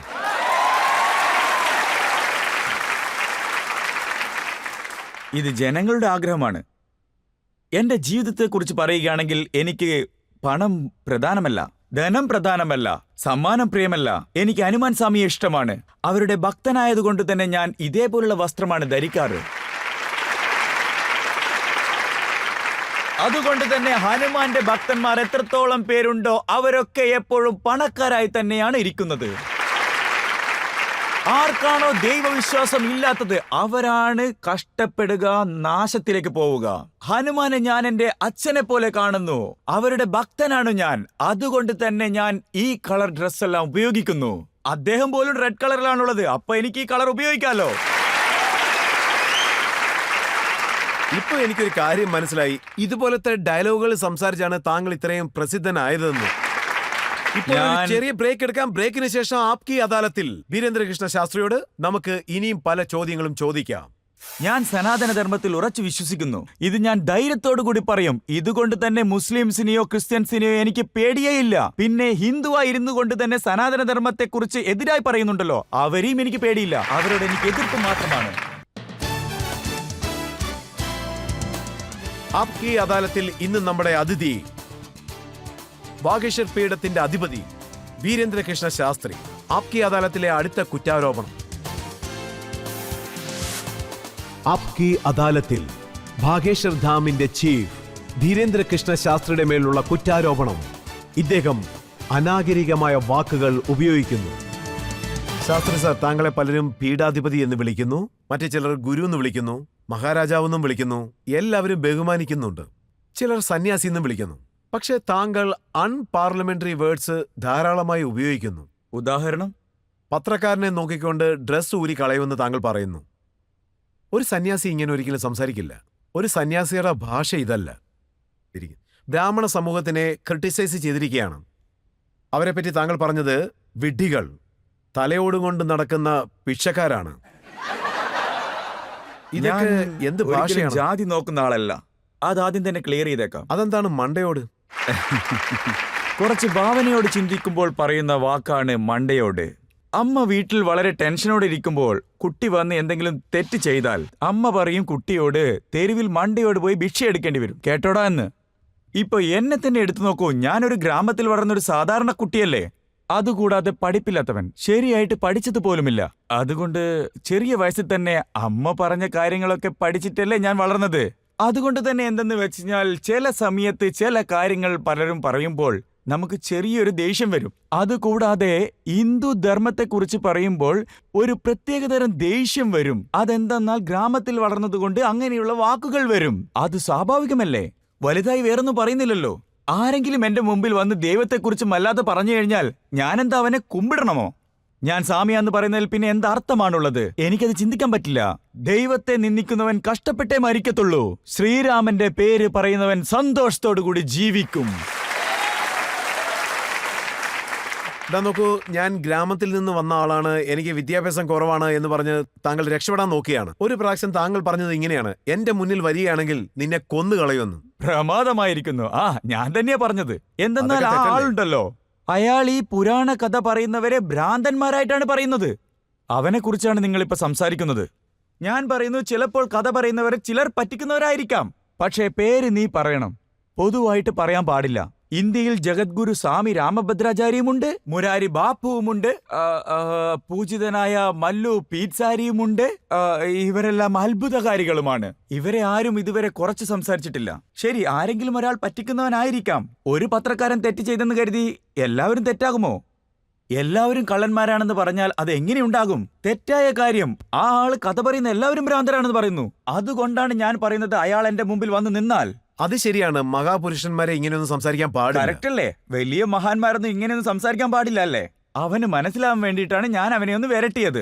അങ്ങനെയെങ്കിലും അവൻ നമ്മളെ ആളാ, നമ്മുടെ. പക്ഷെ താങ്കൾ സന്ത് തുക്കാറാമിനെ പറ്റി എന്താണ് പറഞ്ഞത്? ആര്? സന്ത് തുക്കാറാം? താങ്കൾ പറഞ്ഞു സന്ത് തുക്കാറാമിന്റെ ഭാര്യ അദ്ദേഹത്തെ ദിവസവും അടിക്കുമെന്ന്. അതായത് കമ്പ് വെച്ചാണ് അടിക്കാറുള്ളതെന്ന്. ഭാര്യയുടെ അടുത്ത് നിന്ന് അടി വാങ്ങിക്കുന്നില്ലേ, തനിക്ക് നാണമില്ലേ എന്ന് ആരോ ചോദിച്ചെന്ന്. അതായത് സംസാരിക്കുമ്പോൾ ഞാൻ ഇങ്ങനെയൊക്കെ സംസാരിച്ചിരിക്കാം. ഞാനൊരു കഥ വായിച്ചിട്ടുണ്ട്, ഒരു ബുക്കിൽ വായിച്ചിട്ടുണ്ട്. അതായത് അവരുടെ ഭാര്യ വളരെ വഴക്കുണ്ടാക്കും, അടിക്കും. വളരെ വിചിത്രമായിരുന്നു എന്ന്. അവരോട് പോയി കരിമ്പ് വാങ്ങിട്ട് വരാൻ പറയും. അവർ വാങ്ങിച്ചു കൊണ്ടുവരുന്ന കരിമ്പ് കൊണ്ട് തന്നെ അവരെ അങ്ങ് അടിക്കും. ആ കരിമ്പ് 2 കഷ്ണങ്ങളായി മുറിയുന്നത് വരെ അടിക്കുമെന്നും. പക്ഷേ ഈ തുക്കാരാം വളരെ അത്ഭുതകരമായൊരു മനുഷ്യനായിരുന്നു, വളരെ വലിയ ജ്ഞാനി. അവർ പറയുമായിരുന്നു, ഒരു കരിമ്പ് 2 കഷ്ണമാക്കിയെന്ന്. നീ ഈ കരിമ്പ് കൊണ്ട് എന്നെ അടിച്ചിട്ട് അത് 2 കഷ്ണമാക്കി, അതിൽ ഒരു കരിമ്പ് നീ കഴിച്ചോ, ഒരു കരിമ്പ് ഞാൻ കഴിക്കാമെന്ന്. അതുകൊണ്ട് തന്നെ ഞാൻ ആ സമയത്ത് പറഞ്ഞ വാക്കുകളുണ്ടല്ലോ, അത് ചിലപ്പോൾ അത് മാറിയേക്കാം. ഞാൻ തന്നെ സമ്മതിക്കുന്നു. എന്തെന്നാൽ ഞാൻ എന്റെ വഴി മനസ്സിലാക്കി കൊടുക്കാൻ ശ്രമിച്ചു. ചില സമയത്ത് എന്റെ ഭാഷ അവർക്ക് വളരെ താങ്കളോട് പറയാൻ ആഗ്രഹിക്കുന്നത്, സന്ത് തുക്കാറാമിനെ പറ്റി താങ്കൾ ഇങ്ങനെയൊക്കെ പറഞ്ഞില്ലേ, അതുകൊണ്ട് തീർച്ചയായിട്ടും എന്റെ വാക്കുകൾ ആർക്കെങ്കിലും വേദന ഉണ്ടായിട്ടെങ്കിൽ തീർച്ചയായിട്ടും ഞാൻ അവരോട് ക്ഷമ ചോദിക്കുന്നു. പക്ഷേ ഞാൻ അവരോട് പറയുകയാണ്, എനിക്ക് ഒരുപാട് ഇഷ്ടമുണ്ട്. എന്തെന്നാൽ ഞാൻ തന്നെ ഒരു സന്യാസിയായിട്ടാണ് ഇപ്പൊ ജീവിച്ചുകൊണ്ടിരിക്കുന്നത്. അതുകൊണ്ട് തന്നെ ഇതുപോലുള്ള വലിയ ആളുകളെ ഞാൻ വിലമതിക്കണം. വളരെ മോശമായി സംസാരിച്ച് എനിക്കെങ്ങനെ ജീവിക്കാൻ കഴിയും? ഞാൻ ആരെയും വിഷമിപ്പിക്കുന്ന തരത്തിലല്ല സംസാരിക്കുന്നത്. അങ്ങനെ ഇരുന്നിട്ടും ഞാൻ സംസാരിക്കുന്നത് മറ്റുള്ളവർക്ക് വിഷമമുണ്ടാക്കിയിട്ടുണ്ടെങ്കിൽ അതിന് ഞാൻ അവരോട് ഒത്തിരി ക്ഷമ ചോദിക്കുകയാണ്. ഞാൻ മാപ്പ് ചോദിക്കാൻ ബാധ്യസ്ഥനാണ്. മറ്റൊരു ഉദാഹരണം ഞാൻ പറയാം. താങ്കൾ ക്ഷമ ചോദിച്ചതൊക്കെ നല്ല കാര്യം തന്നെയാണ്. തീർച്ചയായിട്ടും. ചോദിക്കണം. കാരണം മഹാന്മാരെ പറ്റി കുറ്റങ്ങൾ പറയുമ്പോൾ നമ്മൾ ക്ഷമ ചോദിക്കുന്നതിൽ അതെ, തെറ്റൊന്നുമില്ലല്ലോ. അറിയാതെ നടന്നൊരു കാര്യമാണിത്. അത് മാത്രമല്ല, താങ്കൾ സായിബാബയെ കുറിച്ച് സംസാരിക്കുന്നു. ഇവിടെ താങ്കൾ എന്താണ് പറഞ്ഞതെന്ന് വെച്ചാൽ സായിബാബയെ താങ്കൾ ചാൻമിയ എന്ന് വിളിക്കുന്നു. ആ, കേട്ടിട്ടുണ്ട്. അതിന് താങ്കൾ നൽകിയ മറുപടി, നിങ്ങൾക്ക് 33 കോടി ജനങ്ങൾ പറ്റുന്നില്ലേ, ഞങ്ങളെ അന്വേഷിച്ച് എന്തിനാണ് വരുന്നതെന്ന് ചോദിക്കുന്നു. അതെ, സായിബാബയിൽ കോടിക്കണക്കിന് ജനങ്ങൾ വിശ്വാസം അർപ്പിക്കുന്നു. അത്രയും പേരും അദ്ദേഹത്തെ ദൈവത്തിനെ പോലെയാണ് കാണുന്നത്, പൂജ ചെയ്യുന്നു. അതുമാത്രമല്ല, ക്ഷേത്രത്തിലേക്കും ജനങ്ങൾ പോകുന്നു. അദ്ദേഹത്തെക്കുറിച്ച് ഇങ്ങനെ പറയുന്നത്, ഇവിടെ സംസാരം എന്തെന്ന് വെച്ചാൽ സായിബാബ ആരാണ്, ഹിന്ദുവാണോ മുസ്ലിമാണോ? എന്തെന്നാൽ ഞാൻ അവരുടെ ഭക്തനെയല്ല. ഭക്തനായിരുന്നെങ്കിൽ അവരെന്താ ചെയ്യുന്നത് നോക്കിയിരുന്നേനെ. അതായത് ഞാൻ കേട്ടത്, അതായത് കോർട്ട് പറഞ്ഞത്, അതായത് പത്രവാർത്തയിലും അതേപ്പറ്റി പറഞ്ഞിട്ടുണ്ട്. അവര് ചാൻമിയാണെന്ന് അവരുടെ കമ്മിറ്റിക്കാര് തന്നെ ക്ഷമ ചോദിച്ചിട്ടുണ്ട്. ഈ കാര്യമാണ് ഞാനും എടുത്തു ചോദിച്ചത്. ആ പത്രക്കാരൻ എന്താണോ പറഞ്ഞത് അത് തന്നെയാണ് ഞാനും പറഞ്ഞത്. വേണമെങ്കിൽ അവനെ വിളിച്ചു ചോദിക്കും നിങ്ങൾ. പക്ഷെ നിങ്ങൾ ഇങ്ങനെയൊക്കെ പറയുന്ന സമയത്ത് ജനങ്ങളുടെ വികാരങ്ങൾ ഞാൻ വ്രണപ്പെടുകയാണ്. ഒരു ധർമ്മത്തെയും വ്രണപ്പെടുത്തുന്നവനല്ല. എല്ലാ ധർമ്മത്തെയും ഞാൻ വിലമതിക്കുന്നവനാണ്. ഏത് ധർമ്മത്തെയാണോ നീ വിശ്വസിക്കുന്നത് ആ ധർമ്മത്തെ നീ വിശ്വസിച്ചേ പറ്റുള്ളൂ. ഞാൻ എന്റെ ധർമ്മത്തെ വിശ്വസിക്കുന്നു. അപ്പോൾ സായിബാബയെ താങ്കൾ ബഹുമാനിക്കുന്നു. തീർച്ചയായിട്ടും ബഹുമാനിക്കുന്നു. സന്യാസിയായിട്ട് ബഹുമാനിക്കുന്നു. ഒരു സന്യാസിയായിട്ട് ഞാൻ അവരെ കാണുന്നു. എനിക്ക് അവരോട് എന്ത് പകയാണുള്ളത്? അവരോട് എനിക്ക് ഒരു വിരോധവുമില്ല. എനിക്ക് ആരോടും ഒരു വിരോധവുമില്ല. ഒരു സന്യാസിയോട് എനിക്ക് എന്തിനാണ് ശത്രുത? കാരണം ഏത് സനാതന ധർമ്മത്തെ പറ്റി താങ്കൾ സംസാരിക്കുന്നുവോ അതെന്റെ അതിൽ ആദ്യം കുടുംബ വരുന്ന കാര്യം പാരമ്പര്യമാണ്. എന്താണ്? ക്ഷമ, ധൈര്യം, വാക്കുകളിലുള്ള അച്ചടക്കം, ഇതെല്ലാം ഉണ്ടല്ലോ അല്ലേ? പക്ഷെ ധൈര്യം കാണിച്ചേ പറ്റൂ. എത്ര നാൾ ക്ഷമയോടെ ഇരിക്കാൻ പറ്റും? രാമന്റെ യാത്രയിൽ കല്ലെറിഞ്ഞാൽ ക്ഷമയോടെ ഇരിക്കാൻ പറ്റുമോ? പാലഗിരിലെ സന്യാസിമാരെ കൊന്നില്ലേ, അത് ക്ഷമയോടെ കാണാൻ പറ്റുമോ? അത് ക്ഷമിക്കണോ വേണ്ടയോ? ശ്രീരാമന്റെ ഗ്രന്ഥങ്ങൾ കത്തിച്ചു കളയുന്നില്ലേ, അതും ക്ഷമിക്കണമോ? ഈ നാട്ടിൽ സന്യാസിമാരെ കള്ളന്മാരെന്ന് പറയുന്നു, അതും ക്ഷമിക്കണമെന്നാണോ പറയുന്നത്? ഒരു തവണ ദൈവം പോലും സാധാരണ രീതിയിൽ മരിച്ചു. അവർ അമ്പ് കൊണ്ട് കടല് പോലും വറ്റിച്ചു കളഞ്ഞു. എന്നിട്ടാണ് രാവണനെ വധിച്ചു കളഞ്ഞത്. എത്ര കാലങ്ങളോളം അടങ്ങിയിരിക്കണം ഈ പാവപ്പെട്ട ജനങ്ങൾ, ഈ പാവപ്പെട്ട സനാതന ധർമ്മക്കാർ? എത്ര നാൾ? ഈ നീതിപീഠത്തിന് മുമ്പിൽ ഞാൻ ഡിക്ലെയർ ചെയ്യുകയാണ്, സനാതന ധർമ്മത്തിന് വേണ്ടി എന്റെ ജീവൻ പോവുകയാണെങ്കിൽ അന്ന് ലോകത്തിന്റെ കണ്ണിൽ ഞാൻ നല്ലവനല്ലെങ്കിൽ ഞാൻ അങ്ങനെ തന്നെ ഇരിക്കട്ടെ എന്ന് ആഗ്രഹിക്കുന്നു. നമുക്ക് സനാതന ധർമ്മത്തെക്കുറിച്ച് താങ്കൾ നല്ല കാര്യങ്ങൾ പറഞ്ഞാൽ ആരും താങ്കളെ ആക്ഷേപിക്കില്ല. പക്ഷെ താങ്കൾ മാനാഭിമാനവും ചോദിക്കുന്നു, ഇനി അടങ്ങിയിരിക്കുന്നു. എത്ര കാലം കാത്തിരിക്കണം, എത്ര നാൾ ഞങ്ങൾ ക്ഷമയോടിരിക്കുന്നത്? താങ്കളോട് ക്ഷമയോടിരിക്കാൻ ആരാ പറഞ്ഞത്? അതായത് ഈ ഗ്രന്ഥങ്ങളൊക്കെ കത്തിച്ചു കളയുന്നില്ലേ, സന്യാസികളെ ആക്രമിക്കുന്നില്ലേ, സനാതനത്തിന് എതിരായിട്ട് ഈ തെറ്റായ പ്രചരണം നടത്തുന്നില്ലേ, സനാതന ധർമ്മത്തെയും നമ്മുടെ സംസ്കാരത്തെയും ഛിന്ന ഭിന്നമാക്കുന്നില്ലേ, അതിനുവേണ്ടി ശ്രമിക്കുന്നില്ലേ, അവരെ എന്തു ചെയ്യും? ഇതുപോലത്തെ കഠിനമായ വാക്കുകൾ ഉപയോഗിക്കുമ്പോൾ മറ്റുള്ളവർ എന്താണ് പറയുന്നതെന്നറിയാമോ? ഗവൺമെന്റ് ഇതുപോലെയുള്ളവർക്ക് സംസാരിക്കാനുള്ള എല്ലാ അനുവാദവും നൽകുന്നതായി പറയുന്നു. താങ്കൾ ഇതുപോലെയുള്ള വാക്കുകൾ ഉപയോഗിക്കുമ്പോഴാണ് സമൂഹത്തിൽ കലാപങ്ങൾ ഉണ്ടാകുന്നതായും പലരും പറയാറുണ്ട്. ഞങ്ങൾ ചെയ്താൽ തെറ്റ്, അവര് ചെയ്താൽ പുണ്യാണോ? അവരെന്തെങ്കിലും തെറ്റായി പറഞ്ഞാൽ നിങ്ങൾ അത് തെറ്റായിട്ട് കാണുന്നില്ല. അക്ഷർധാമിൽ 40 ഹിന്ദുക്കളെ കൊന്നു, അത് നിങ്ങൾ തെറ്റായിട്ട് കാണുന്നില്ല. ഹിന്ദുക്കളെ പിടിച്ച് തെറ്റായ രീതിയിൽ മുസ്ലിമായി മാറ്റുന്നില്ലേ, അത് നിങ്ങൾ തെറ്റായിട്ട് കാണുന്നില്ല. നമ്മുടെ ഹിന്ദു സന്യാസിമാരെ പരസ്യമായിട്ട് സ്റ്റേജിൽ അപമാനിക്കുന്നത് നിങ്ങൾ കാണുന്നില്ലേ? അതുമാത്രമല്ല, ഇതുപോലെ എന്നെയും എത്ര അപമാനിച്ചിട്ടുണ്ടെന്ന് നിങ്ങൾക്കറിയാമോ? ഇതൊക്കെ ക്ഷമിക്കണമെന്നാണോ? നോക്കൂ, ഹിന്ദു സമൂഹത്തിലെ പലരും പല സ്ഥലങ്ങളിലും ഇങ്ങനെയുള്ള കഠിനമായ വാക്കുകൾ ഉപയോഗിക്കാറുണ്ട്. അവരും പല പല രീതിയിൽ ഭീഷണിപ്പെടുത്തുന്നു. മറ്റുള്ളവരുടെ വികാരങ്ങളെ അവർ ഹിന്ദു സമാജം വ്രണപ്പെടുത്തുന്നു. ഒരിക്കലും ആരെയും ചീത്ത വിളിച്ചിട്ടില്ല, മറുപടി മാത്രമാണ് ഞാൻ കൊടുത്തത്. എല്ലാവരെയും അല്ല പറഞ്ഞത്, ചിലരുണ്ടെന്നാണ് ഞാൻ പറഞ്ഞത്. എല്ലാവരെയും അവർ മൊത്തമായി കഠിനമായ ചേർത്ത് വാക്കുകൾ പറഞ്ഞതല്ല. പ്രയോഗിക്കുന്നു. എനിക്കറിയാവുന്ന കുറച്ചു പേരെ പറ്റി മാത്രമാണ് ഞാൻ ഇല്ല, പറഞ്ഞത്. പലരും അങ്ങനെയുണ്ട്. അവരെ പറ്റി മാത്രമാണ് ഞാനിപ്പോൾ ഇവിടെ സംസാരിക്കുന്നത്. ഞങ്ങൾ ഒരു ധർമ്മത്തിനും എതിരഭിപ്രായക്കാരല്ല. സനാതന ധർമ്മത്തെ ആഴത്തിൽ വിശ്വസിക്കുന്നു. സനാതന ധർമ്മത്തിന് വേണ്ടി ഞങ്ങൾ മുസ്ലിംസിനെയോ ക്രിസ്ത്യൻസിനെയോ ഭയപ്പെടുത്തിയിട്ടില്ല. നമ്മുടെ കൂടെ തന്നെ നിന്നിട്ട് ഈ സനാതന ധർമ്മത്തിനെ എതിർക്കുന്നുണ്ടല്ലോ, അവരെ കാണുമ്പോഴാണ് ദേഷ്യം വരുന്നത്. അവരെയാണ് എതിർക്കുന്നത്. അതുമാത്രമല്ല, നശിപ്പിച്ചു കളയുന്നു ഞാൻ പറഞ്ഞിരുന്നില്ലേ? ഈ നശിപ്പിക്കുമെന്ന് പറഞ്ഞ വാർത്തയുണ്ടല്ലോ, അത് ഞാനൊരു മുസ്ലിമിനെ നോക്കി പറഞ്ഞല്ല, ഒരു ഹിന്ദുവിനെ നോക്കിയാണ് പറഞ്ഞത്. എന്തെന്നാൽ ഹിന്ദുവാണ് മോശമായി സംസാരിച്ചത്. സംസാരിക്കാനുള്ള അധികാരം എനിക്കുമുണ്ടല്ലോ, ഞാനും ഈ നാട്ടുകാരനല്ലേ.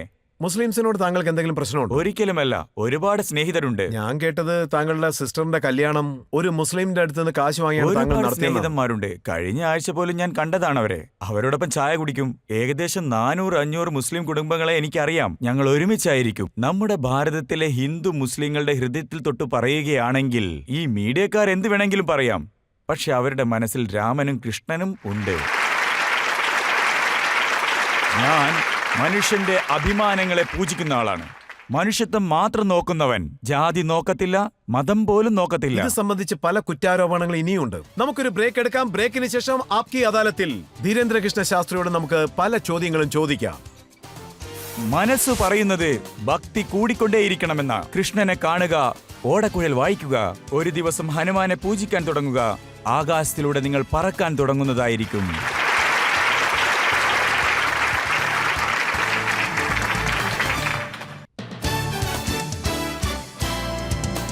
Welcome back. ಆಪ್ಕಿ ಅದಾಲತ್ನಲ್ಲಿ ಇವತ್ತು ವಿಚಾರಣೆ ನಡೀತಾ ಇದೆ ಧೀರೇಂದ್ರ ಕೃಷ್ಣ ಶಾಸ್ತ್ರಿ ಅವರ ಮೇಲೆ. ಆಪ್ಕಿ ಅದಾಲತ್ನಲ್ಲಿ ಮುಂದಿನ ಆರೋಪ. ಆಪ್ಕಿ ಅದಾಲತ್ನಲ್ಲಿ ಭಾಗೇಶ್ವರ ಧಾಮದ ಪ್ರಮುಖ ಧೀರೇಂದ್ರ ಕೃಷ್ಣ ಶಾಸ್ತ್ರಿಯವರ ಮೇಲೆ ತಾವು ತಮ್ಮ ವಿರೋಧಿಗಳಿಗೆ ಬೆದರಿಕೆ ಹಾಕ್ತಾರೆ ಅನ್ನೋ ಆರೋಪವಿದೆ. ಶಾಸ್ತ್ರಿಗಳೇ, ನಮಗೆ ಗೊತ್ತಿರೋ ಹಾಗೆ ನೀವು ವಿರೋಧಿಗಳಿಗೆ ಧಮಕಿಯನ್ನ ಹಾಕ್ತಾ ಇದ್ರಿ. ಆದ್ರೆ ಇತ್ತೀಚೆಗೆ ನಿಮ್ಗೂ ಕೂಡ ಧಮಕಿಗಳು ಬರ್ತಾ ಇದೆಯಂತೆ. ನಿಮ್ಗೂ ಕೆಲವರು ಜೀವಕ್ಕೆ ಆಪತ್ತಿದೆ ಅಂತ ಹೇಳ್ತಾರಂತೆ. ಹಾ, ಖಂಡಿತವಾಗ್ಲೂ ಈ ವಿಚಾರ ನಮ್ಗೇನು ಹೊಸದಲ್ಲ. ಯಾವಾಗ ಭಾರತದಲ್ಲಿ ಸನಾತನದ ಪರವಾಗಿ ಮಾತಾಡ್ತಾರೋ ಅವ್ರಿಗಿದೆಲ್ಲ ಕಟ್ಟಿಟ್ಟು ಬುತ್ತಿ. ಅವ್ರನ್ನ ಓಡಿಸೋದಕ್ಕಿರ್ಬೋದು ಅಥವಾ ಈ ತರ ಮಾಡ್ತಾ ಇರೋ ಕೆಲಸದಿಂದ ಅವ್ರನ್ನ ತಡೆಯೋದಕ್ಕಿರ್ಬೋದು, ಎಂತ ಷಡ್ಯಂತರ ಬೇಕಾದ್ರೂ ಮಾಡ್ತಾರೆ. ಇದನ್ನೆಲ್ಲ ಮಾಡೋದಕ್ಕಿರ್ಬೋದು ಅಥವಾ ಮಾಡ್ಸೋದಕ್ಕೆ ಬಹಳಷ್ಟು ಜನರು ಖಂಡಿತವಾಗ್ಲೂ ಇದ್ದಾರೆ. ಆದ್ರೆ ಸೀತಾರಾಮ ನಮ್ ಜೊತೆನಲ್ಲಿರ್ಬೇಕಾದ್ರೆ ಅದ್ಯಾವುದು ಕೆಲಸ ನಡೆಯೋದಿಲ್ಲ. ಇನ್ನು ಧಮ್ಕಿ ವಿಚಾರಕ್ಕೆ ಬರೋದಾದ್ರೆ, ನಾವು ನಮ್ಮ ಸಾಧು ಪರಂಪರೆಯಲ್ಲಿ ಯಾವತ್ತಿಗೂ ಯಾರಿಗೂ ಧಮ್ಕಿ ಕೊಡುವಂತ ಕೆಲಸ ಮಾಡೋದಿಲ್ಲ. ಆದ್ರೆ ನಾವೇನ್ ಹೇಳ್ತೀವಿ ಅಂದ್ರೆ ಕಾಯ್ದೆ ಪಾಲಿಸಿದ್ರೆ ಲಾಭ ಸಿಗುತ್ತೆ ಅಂತ. ನಿಮಗೆ ಸುರಕ್ಷೆ ಅನ್ನೋದು ಪ್ರಾಪ್ತಿಯಾಗಬೇಕು ಅಂತ ನಿಮ್ಮ ಭಕ್ತರೇನಿದ್ದಾರೆ ಜಂತರ್ ಮಂತರ್ನಲ್ಲಿ ಒಂದು ಪ್ರದರ್ಶನವನ್ನು ಮಾಡ್ತಾರೆ. ಆ ವಿಡಿಯೋ ನಾನು ನೋಡಿದ್ದೀನಿ. ಆ ಜನರು ಭಾಗೇಶ್ವರ ಧಾಮದ ಹೆಸರಲ್ಲಿ ಅಲ್ಲಿ ಪ್ರದರ್ಶನೆ ಮಾಡ್ತಿದ್ರಲ್ಲ, ಅವ್ರು ಹೇಳ್ತಿದ್ರು, ಈಗ ಚಾಕುನ ಬಿಡಿ, ಕತ್ತಿಗಳನ್ನ ಹಿಡ್ಕೊಳ್ಳಿ, ಈಗ ಇಂಥವ್ರಿಗೆ ಗುಂಡು ಹಾರಿಸಿ. ಅಲ್ಲ, ಜನ ತುಂಬಾನೇ ಹಿಂಸಾತ್ಮಕ ಭಾಷೆಯನ್ನ ಬಳಸ್ತಾ ಈ ಇದ್ರಲ್ಲ, ಮಾತಿಗೆ ಯಾಕೆ? ಖಂಡಿತವಾಗ್ಲೂ ನಮ್ಮ ಸಹಮತ ಇಲ್ಲ. ಮತ್ತಿದನ್ನ ಆಡ್ದವ್ರಿಗೆ ನೀವು ಮಾಡಿದ್ದು ಸರಿ ಅಂತಾನೂ ನಾವು ಹೇಳೋದಿಲ್ಲ. ಯಾಕೆಂದ್ರೆ ನಾವು ಖುದ್ದಾಗಿ ನಾವೇನ್ ಹೇಳ್ತೀವಿ ಅಂದ್ರೆ, ನಿಮ್ಗೆ ಒಂದ್ ವಿಚಾರ ನೆನಪಿರ್ಲಿ, ಸನಾತನ ಧರ್ಮ ಎಂಥದ್ದು ಅಂದ್ರೆ ಅದು ಬೋಧಿಸೋದು ಬರೀ ಅಹಿಂಸೆಯನ್ನ ಮಾತ್ರ. ನಾವು ಹಿಂಸೆಯ ಪಕ್ಷದವರಲ್ಲ. ಹಿಂದೂ ಅನ್ನೋ ಪದದ ಅರ್ಥನೇ ಅದನ್ನ ಹೇಳುತ್ತೆ, ಹಿಂಸೆಯನ್ನ ದೂರ ಇಡು ಅಂತ. ಆದ್ರೆ ನೀವು ಅದಕ್ಕೇನು ರಿಯಾಕ್ಟೇ ಮಾಡ್ಲಿಲ್ಲ. ಅವರು ನಿಮ್ಮ ಸ್ಪೋಕ್ಸ್ ಪರ್ಸನ್ ಆಗಿದ್ರು. ಅವ್ರು ಹೇಳಿದ್ದೇನಂದ್ರೆ, ಅಯ್ಯೋ ಎಲ್ರೂ ಸಾಯ್ಬೇಕು, ಆ ರೀತಿ ನೀವೆಲ್ಲ ಯಾವಾಗ ಹೊಡಿತೀರಾ, ಇಸಾಯಿಗಳಿಗೆ ಮುಸಲ್ಮಾನರಿಗೆ ಯಾವಾಗ ಹೊಡಿತೀರಾ ಅಂತ. ಇಲ್ಲ, ಅವ್ರು ಆಡ್ದಂತಹ ಮಾತು ತಪ್ಪಿದೆ. ಎಲ್ರಿಗೂ ಬದುಕುವಂತ ಹಕ್ಕಿದೆ, ಅಧಿಕಾರ ಇದೆ. ನಮಗೆ ಅವ್ರು ಆಡ್ದಂತ ಮಾತಿನ ಬಗ್ಗೆ ಮಾಹಿತಿ ಇಲ್ಲ, ಅವ್ರು ಆಡಿದ ಮಾತಿಗೆ ಸಹಮತನೂ ಇಲ್ಲ.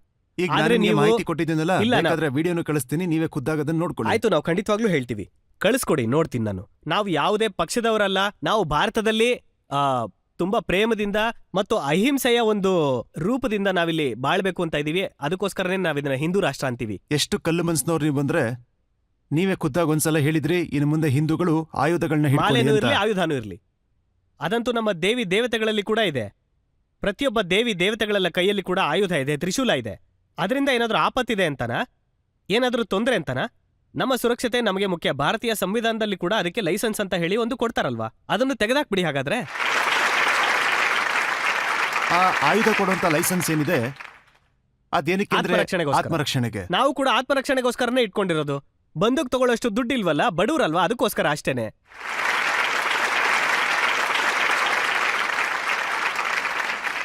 ನೋಡಿ, ನೀವು ಈ ತರ ಮಾತಾಡ್ತಿರಲ್ಲ, ಆಗ ಇಲ್ಲಿ ಪ್ರಶ್ನೆ ಹುಟ್ಟೋದೇನಂದ್ರೆ, ನಿಮ್ಮ ರಕ್ಷಣೆಗಾಗಿ ಟ್ಯಾಕ್ಸ್ ಪೇಯರ್ ಯಾಕೆ ಕಾಸು ಕೊಡ್ಬೇಕು ಅಂತ, ಜನರು ಯಾಕೆ ಕಾಸು ಕೊಡ್ಬೇಕು? ಅದು ಈ ರೀತಿ ಮಾತಾಡುವಾಗ ಆಯುಧ ಹಿಡ್ಕೊಳ್ಳಿ ಅಂತೀರಾ, ಬಂದೂಕ್ ಹಿಡ್ಕೊಳ್ಳಿ ಅಂತೀರಾ, ಗುಂಡಿನ ಬಗ್ಗೆ ಮಾತಾಡ್ತೀರಾ, ಧಮ್ಕಿ ಬಂದೇ ಬರುತ್ತೆ. ಹಾ, ಬರುತ್ತೆ. ಆದ್ರೆ ನಾವ್ ಯಾವತ್ತು ಬಂದೂಕಿನ ಬಗ್ಗೆ ಮಾತಾಡಿಲ್ವಲ್ಲ, ಮಾಲೆ ಹಾಗೂ ಆಯುಧದ ಬಗ್ಗೆ ಮಾತಾಡಿದೀವಿ ಅಷ್ಟೇ. ಮತ್ತದು ಸುರಕ್ಷತೆಗೋಸ್ಕರ. ಭಾರತದ ಪ್ರತಿಯೊಬ್ಬ ನಾಗರಿಕನ ಸುರಕ್ಷತೆಯ ಜವಾಬ್ದಾರಿ ಭಾರತದ ಸರ್ಕಾರದ್ದಾಗಿರುತ್ತೆ. ಮತ್ತೆ ನಮಗಂತೂ ಖಂಡಿತವಾಗ್ಲೂ ಭಾರತದ ಸರ್ಕಾರದ ಮೇಲೆ ನಂಬಿಕೆ ಇದೆ. ಈಗಿರುವ ಸರ್ಕಾರದ ಮೇಲೂ ನಂಬಿಕೆ ಇದೆ. ಸಾಧು ಸಂತಿಕೆ ತುಮರಕುವಾರೆ, ಅಸುರನಿ ಕಂದನ ರಾಮದುಲಾರೆ, ಇದು ನಾವಿಟ್ಕೊಂಡಿರುವಂತಹ ಭರವಸೆ. ನಮ್ಮ ಪ್ರೀತಿ ನಮ್ಮ ಹನುಮಂತ ದೇವ್ರ ಮೇಲೆ. ಮತ್ತೆ ಇದು ಧಮ್ಕಿ ಖಂಡಿತ ಅಲ್ಲ. ಪ್ರತಿ ಸರ್ತಿ ಏನ್ ಸಾಯೋದಿಲ್ಲ, ಜೀವನದಲ್ಲಿ ಒಂದೇ ಸಲ ಸಾಯೋದು. ನಮ್ಗೇನ್ ಭಯ ಇಲ್ಲ. ಎಲ್ಲಿವರೆಗೂ ಬದುಕ್ತೀವಿ. ಪ್ರಾಣ ಹೊರಟೋದ್ರೆ ಹೋಗ್ಲಿ ಬಿಡಿ. ಸನಾತನದ ಚರ್ಚೆ ಇರ್ಬೋದು, ರಾಮನನ್ನ ಪ್ರತಿ ಮನೆಗೆ ತಲುಪಿಸುವಂತಹ ಚರ್ಚೆ ಇರ್ಬೋದು, ನಾವು ನಿಲ್ಸೋದಿಲ್ಲ. ಅದ್ ಏನಾದ್ರೂ ಆಗ್ಲಿ ಅಂತ ನಾವು ಹೇಳ್ತಾ ಇದೀವಿ.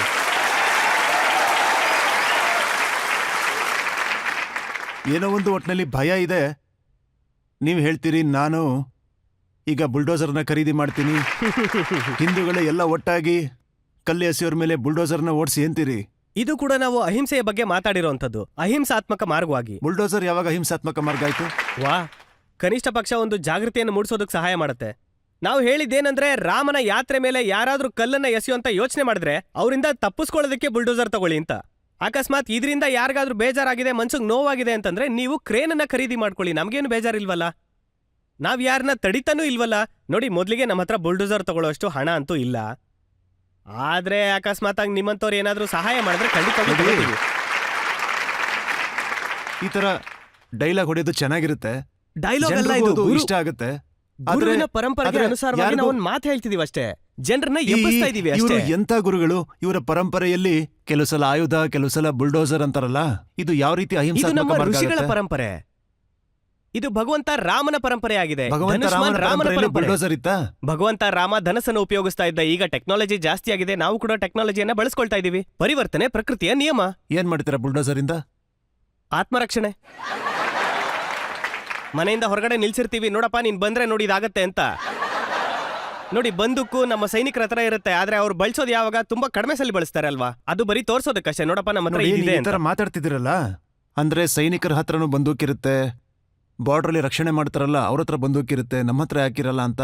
ಈ ತರ ಮಾತುಗಳನ್ನ ನಾನು ಯಾರ ಬಾಯಿಂದ ಕೇಳಿದೆ ಗೊತ್ತಾ? ತುಂಬಾ ವರ್ಷಗಳ ಹಿಂದೆ ಭಿಂಡ್ರಾನ್ ವಾಳೆ ಅವ್ರ ಬಾಯಲ್ಲಿ. ಅವ್ರು ಯಾರು? ನನ್ಗವ್ರು ಯಾರೋ ಗೊತ್ತಿಲ್ಲ. ಪಂಜಾಬ್ನಲ್ಲಿ ಆತಂಕವಾದಿಗಳು ಏನಿದ್ರು ಅವ್ರಿಗೆ ಸಿಂಬಲ್ ಆಗಿದ್ರು. ಇಲ್ಲ, ನಾವ್ ಯಾವತ್ತು ಬಂದೂಕಿನ ಬಗ್ಗೆ ಮಾತಾಡ್ಲಿಲ್ವಲ್ಲ, ಬುಲ್ಡೋಸರ್ ಬಗ್ಗೆ ಹೇಳಿದ್ದು. ಅವ್ರಿಗೆ ಒಂದು ಪ್ರಶ್ನೆನ ಕೇಳಿದ್ದೆ. ಅವ್ರು ಬುಲ್ಡೋಸರ್ ಇಟ್ಟಿದ್ರಾ? ನನ್ ಮಾತನ್ನ ಕೇಳಿ, ಇದು ಅಷ್ಟು ತಮಾಷೆ ಪ್ರಶ್ನೆ ಅಲ್ಲ. ನಾನು ಅವ್ರಿಗೆ ಒಂದು ಪ್ರಶ್ನೆನ ಕೇಳಿದ್ದೆ. ಅವರ ಬೇಸರ ಏನಿತ್ತು ಅಂತಂದ್ರೆ, ಅವ್ರು ಹಿಂದೂ ಆಗಿ ಯಜ್ಞಗಳಲ್ಲಿ ಕಾವಿ ಹಾಕೋತಾರೆ ಅಂತ. ಹಾಗೆ ಸಿಖ್ ಜನರಿಗೆ ಸ್ವಾರ್ಥದಿಂದ ಹೋಗೋದಕ್ಕೆ ಯಾಕಾಗಲ್ಲ ಅಂತ. ಅದಕ್ಕೆ ನಾನು ಹೇಳ್ದೆ, ಯಜ್ಞಗಳಲ್ಲೂ ಕೂಡ ಏನಾದ್ರೂ ಆಗುತ್ತೆ ಅಂತ. ಅದಕ್ಕವರು ಇಲ್ಲ, ಹೇಗಾದ್ರೂ ಹೊಡಿಬೋದು ಅಂತ ಅಂದ್ರು. ನೀವು ಇಲ್ಲಿ ಬಂದೂಕಿನ ಬಗ್ಗೆ ಮಾತಾಡ್ತಿದ್ದೀರಾ, ಅವರು ಕೂಡ ಅದನ್ನೇ ಹೇಳಿದ್ರು, ಏನಂದ್ರೆ ಸೈನಿಕರ ಕೈಯಲ್ಲೂ ಕೂಡ ಬಂದೂಕಿರುತ್ತೆ, ಅದು ಆತ್ಮರಕ್ಷಣೆಗೋಸ್ಕರ ಅಂತ. ನೋಡಿ, ಈ ತರ ಮಾತುಗಳನ್ನ ಯಾರು ಗುರು ಪರಂಪರೆಯವರಾಗಿರ್ತಾರೋ ಅವರು ಆಡಬಾರ್ದು. ನಿಮ್ಮ ದೃಷ್ಟಿನಲ್ಲಿ ಆ ರೀತಿ ಅನ್ನಿಸ್ಬೋದು, ಆದ್ರೆ ನಮ್ಗನ್ಸುತ್ತೆ ಅದು ಆತ್ಮರಕ್ಷಣೆಗೆ ಅಂತ. ಎಲ್ಲವೂ ಬೇಕಾಗತ್ತೆ, ಆದ್ರೆ ಈಗಂತೂ ಬೇಕೇ ಬೇಕಾಗತ್ತೆ. ಇನ್ನು ಬುಲ್ಡೋಸರ್ ಬಗ್ಗೆ ಮಾತಾಡೋದಾದ್ರೆ, ಬುಲ್ಡೋಸರ್ ಒಂದು ಅಹಿಂಸಾತ್ಮಕ ವಸ್ತು ಮತ್ತೆ ಸಾಧನ ಅಷ್ಟೇ. ನೀವು ಅದನ್ನ ಯಾವ ಮತದ ಜೊತೆ ಜೋಡಿಸ್ತಾ ಇದೀರೋ ಅದು ಅವ್ರಿಗೆ ಸಂಬಂಧಪಟ್ಟಿದ್ದು, ನಮ್ಗೆ ಖಂಡಿತವಾಗ್ಲೂ ಸಂಬಂಧ ಇಲ್ಲ. ಸನಾತನ ಧರ್ಮದ ಮತ ಏನು? ಸನಾತನ ಧರ್ಮದ ಮತ ಏನಂದ್ರೆ ಸತ್ಯ, ಅಹಿಂಸೆ, ದಯೆ, ಕ್ಷಮೆ, ದಾನ, ಜಪ, ತಪ. ಹೊಡಿಬಿಡಿ ಮಾತೆಲ್ಲ ಆಡೋ ಹಾಗೆ ವೀರತೆಯ, ಇದು ವೀರತೆಯ ಪ್ರತೀಕ. ಬುಲ್ಡೋಸರಾ? ಬುಲ್ಡೋಸರ್. ಒಂದ್ ಸ್ವಲ್ಪ ಟೀ ತಗೊಂಬನ್ನಿ ಅಣ್ಣ. ಹೌದಾ? ನಮ್ಗೆ ಟೀ ಕುಡಿಯುವಂತ ಕುಡಿಯೋಕೆ ಅಭ್ಯಾಸ ಇಷ್ಟಪಡ್ತೀರಾ? ತುಂಬಾ ಇದೆ. ನೀರು ಮತ್ತೆ ಟೀ ಎರಡು ತಗೊಂಡ್ ಬನ್ನಿ. ಆಯ್ತಾಯ್ತು. ಹಾಗ್ ನೋಡಿದ್ರೆ ಈ ಸಂತರಿಗೆ ಟೀ ಇಷ್ಟ ಆಗೋದಿಲ್ಲ ಅಲ್ವಾ? ಆದ್ರೆ ನಿಮ್ ಬಗ್ಗೆ ನಾನು ಎಷ್ಟು ರಿಸರ್ಚ್ ಮಾಡಿದೇನೋ, ಎಷ್ಟ್ ನನಗ್ ಗೊತ್ತಿದೆಯೋ, ನಿಮಗ್ ಟೀ ಅಂದ್ರೆ ತುಂಬಾನೇ ಇಷ್ಟ. ಇದು ಹೌದು, ಖಂಡಿತ. ಸತ್ಯನಾ? ಹೌದು, ಖಂಡಿತವಾಗ್ಲೂ ಇಷ್ಟ. ಯಾವ ಏನೋ ಟೀ? ರಿಸರ್ಚ್. ನಿಮಗ್ ಯಾವ ಟೀ ಶುಂಠಿ ಇಷ್ಟ ಹಾಕಿರುವಂತ ಆಗುತ್ತೆ? ಟೀ. ಶುಂಠಿ ಹಾಕಿರುವಂತ ಟೀ ನಮ್ಮ ದೊಡ್ಡ ಗುರುಗಳಿಗೆ ತುಂಬಾನೇ ಇಷ್ಟ. ಈ ಟೀ ಜೊತೆನಲ್ಲಿ ನನ್ಗೊಂದ್ ಸಂಬಂಧ ಇದೆ ನಮ್ಮ ದೊಡ್ಡ ಗುರುಗಳ ಜೊತೆ. ನಾವು ಇಬ್ರು ಅಣ್ಣ ತಮ್ಮಂದ್ರು. ಚಿಕ್ಕಪ್ಪ ದೊಡ್ಡಪ್ಪನ ಮಕ್ಕಳೆಲ್ಲ ಸೇರಿದ್ರೆ ಒಂದು 10 ಜನ ಅಣ್ಣ ತಮ್ಮಂದ್ರು. ಮತ್ ನಾವು ಯಾವಾಗ್ಲೂ ದೊಡ್ಡ ಗುರುಗಳ ಹತ್ರ ಹೋದ್ರೆ ಹೀಗೆ ಕೈ ಮುಕ್ಕೊಂಡು ಕೂತ್ಕೊಳ್ತಿದ್ವಿ. ದೊಡ್ಡ ಗುರುಗಳು ತುಂಬಾನೇ ದೊಡ್ಡ ಸಿದ್ಧಿ ಪುರುಷರು, ತುಂಬಾ ಕಡಿಮೆ ಮಾತಾಡ್ತಾ ಇದ್ರು, ಮಹಾ ಸಿದ್ಧಿ ಪುರುಷರು. ಅವ್ರು ಕುಡ್ದು ಮಿಕ್ಕಿದಂತಹ ಟೀನ ನಮಗ್ ಕೊಡ್ತಿದ್ರು. ಈ ಒಂದು ಲೋಟ ಏನ್ ನೋಡ್ತಿದ್ದೀರಾ, ಇದರಲ್ಲಿ ಅರ್ಧ ಲೋಟ ಮಾತ್ರ ನಮಗೆ ಅಂತ ಕೊಡ್ತಾ ಇದ್ರು. ನಮ್ಗೆ ನಮ್ ಜೀವನದಲ್ಲಿ ಹೇಗನ್ನಿಸ್ತು ಅಂದ್ರೆ, ನಾವು ಮಾತಾಡೋದಕ್ಕೆ ಅರ್ಹರಾಗಿದ್ದೀವಿ ಅಂದ್ರೆ ಅದಕ್ಕೆ ಈ ಗುರುವಿನ ಪ್ರಸಾದನೇ ಕಾರಣ ಅಂತ. ಮತ್ತು ಇದ್ರ ಜೊತೆನಲ್ಲಿ ಇದ್ರ ಹಿಂದೆ ಇನ್ನೂ ಒಂದು ರಹಸ್ಯ ಇದೆ. ಪ್ರತಿಯೊಬ್ಬ ವ್ಯಕ್ತಿನೂ ಆತನ ಪರಂಪರೆಯನ್ನ ಯಾವುದೇ ಕಾರಣಕ್ಕೂ ಮರಿಬಾರ್ದು. ಅವನು ಯಾವುದೇ ಲೆವೆಲ್ಗೆ ಹೋದ್ರೂ ಪರವಾಗಿಲ್ಲ. ಬಹುಶಃ ಇದು ಒಂದು ಸೂತ್ರ ಅಂತ ಅನ್ಸುತ್ತೆ. ಶುರು ಎಲ್ಲಿಂದ ಆಯ್ತು ಅಂದ್ರೆ, ಯಾರ ಜೀವನ ಗುರುವಿನಿಂದ ಶುರುವಾಗಿರುತ್ತೋ ಅವರು ತಮ್ಮ ಮೂಲನ ಮರಿಲೇಬಾರ್ದು. ಅದಕ್ಕೆ ನಾವು ಮರ್ತಿಲ್ಲ. ಅದಕ್ಕೆ ನಮ್ಗಿದ್ ಅನ್ಸುತ್ತೆ ತುಂಬಾನೇ ಒಳ್ಳೆ ಅಭ್ಯಾಸ ಅಂತ. ಟೀ ಅಭ್ಯಾಸ ಒಳ್ಳೇದಲ್ಲ, ದಯವಿಟ್ಟು ಕ್ಷಮಿಸಿ. ಯುವಕರಿಗೆ ಹೇಳ್ತಾ ಇದ್ದೀನಿ, ದಯವಿಟ್ಟು ಟೀ ಕುಡಿಬೇಡಿ. ನಾವು ನಿಲ್ಸೋದಿಲ್ಲ.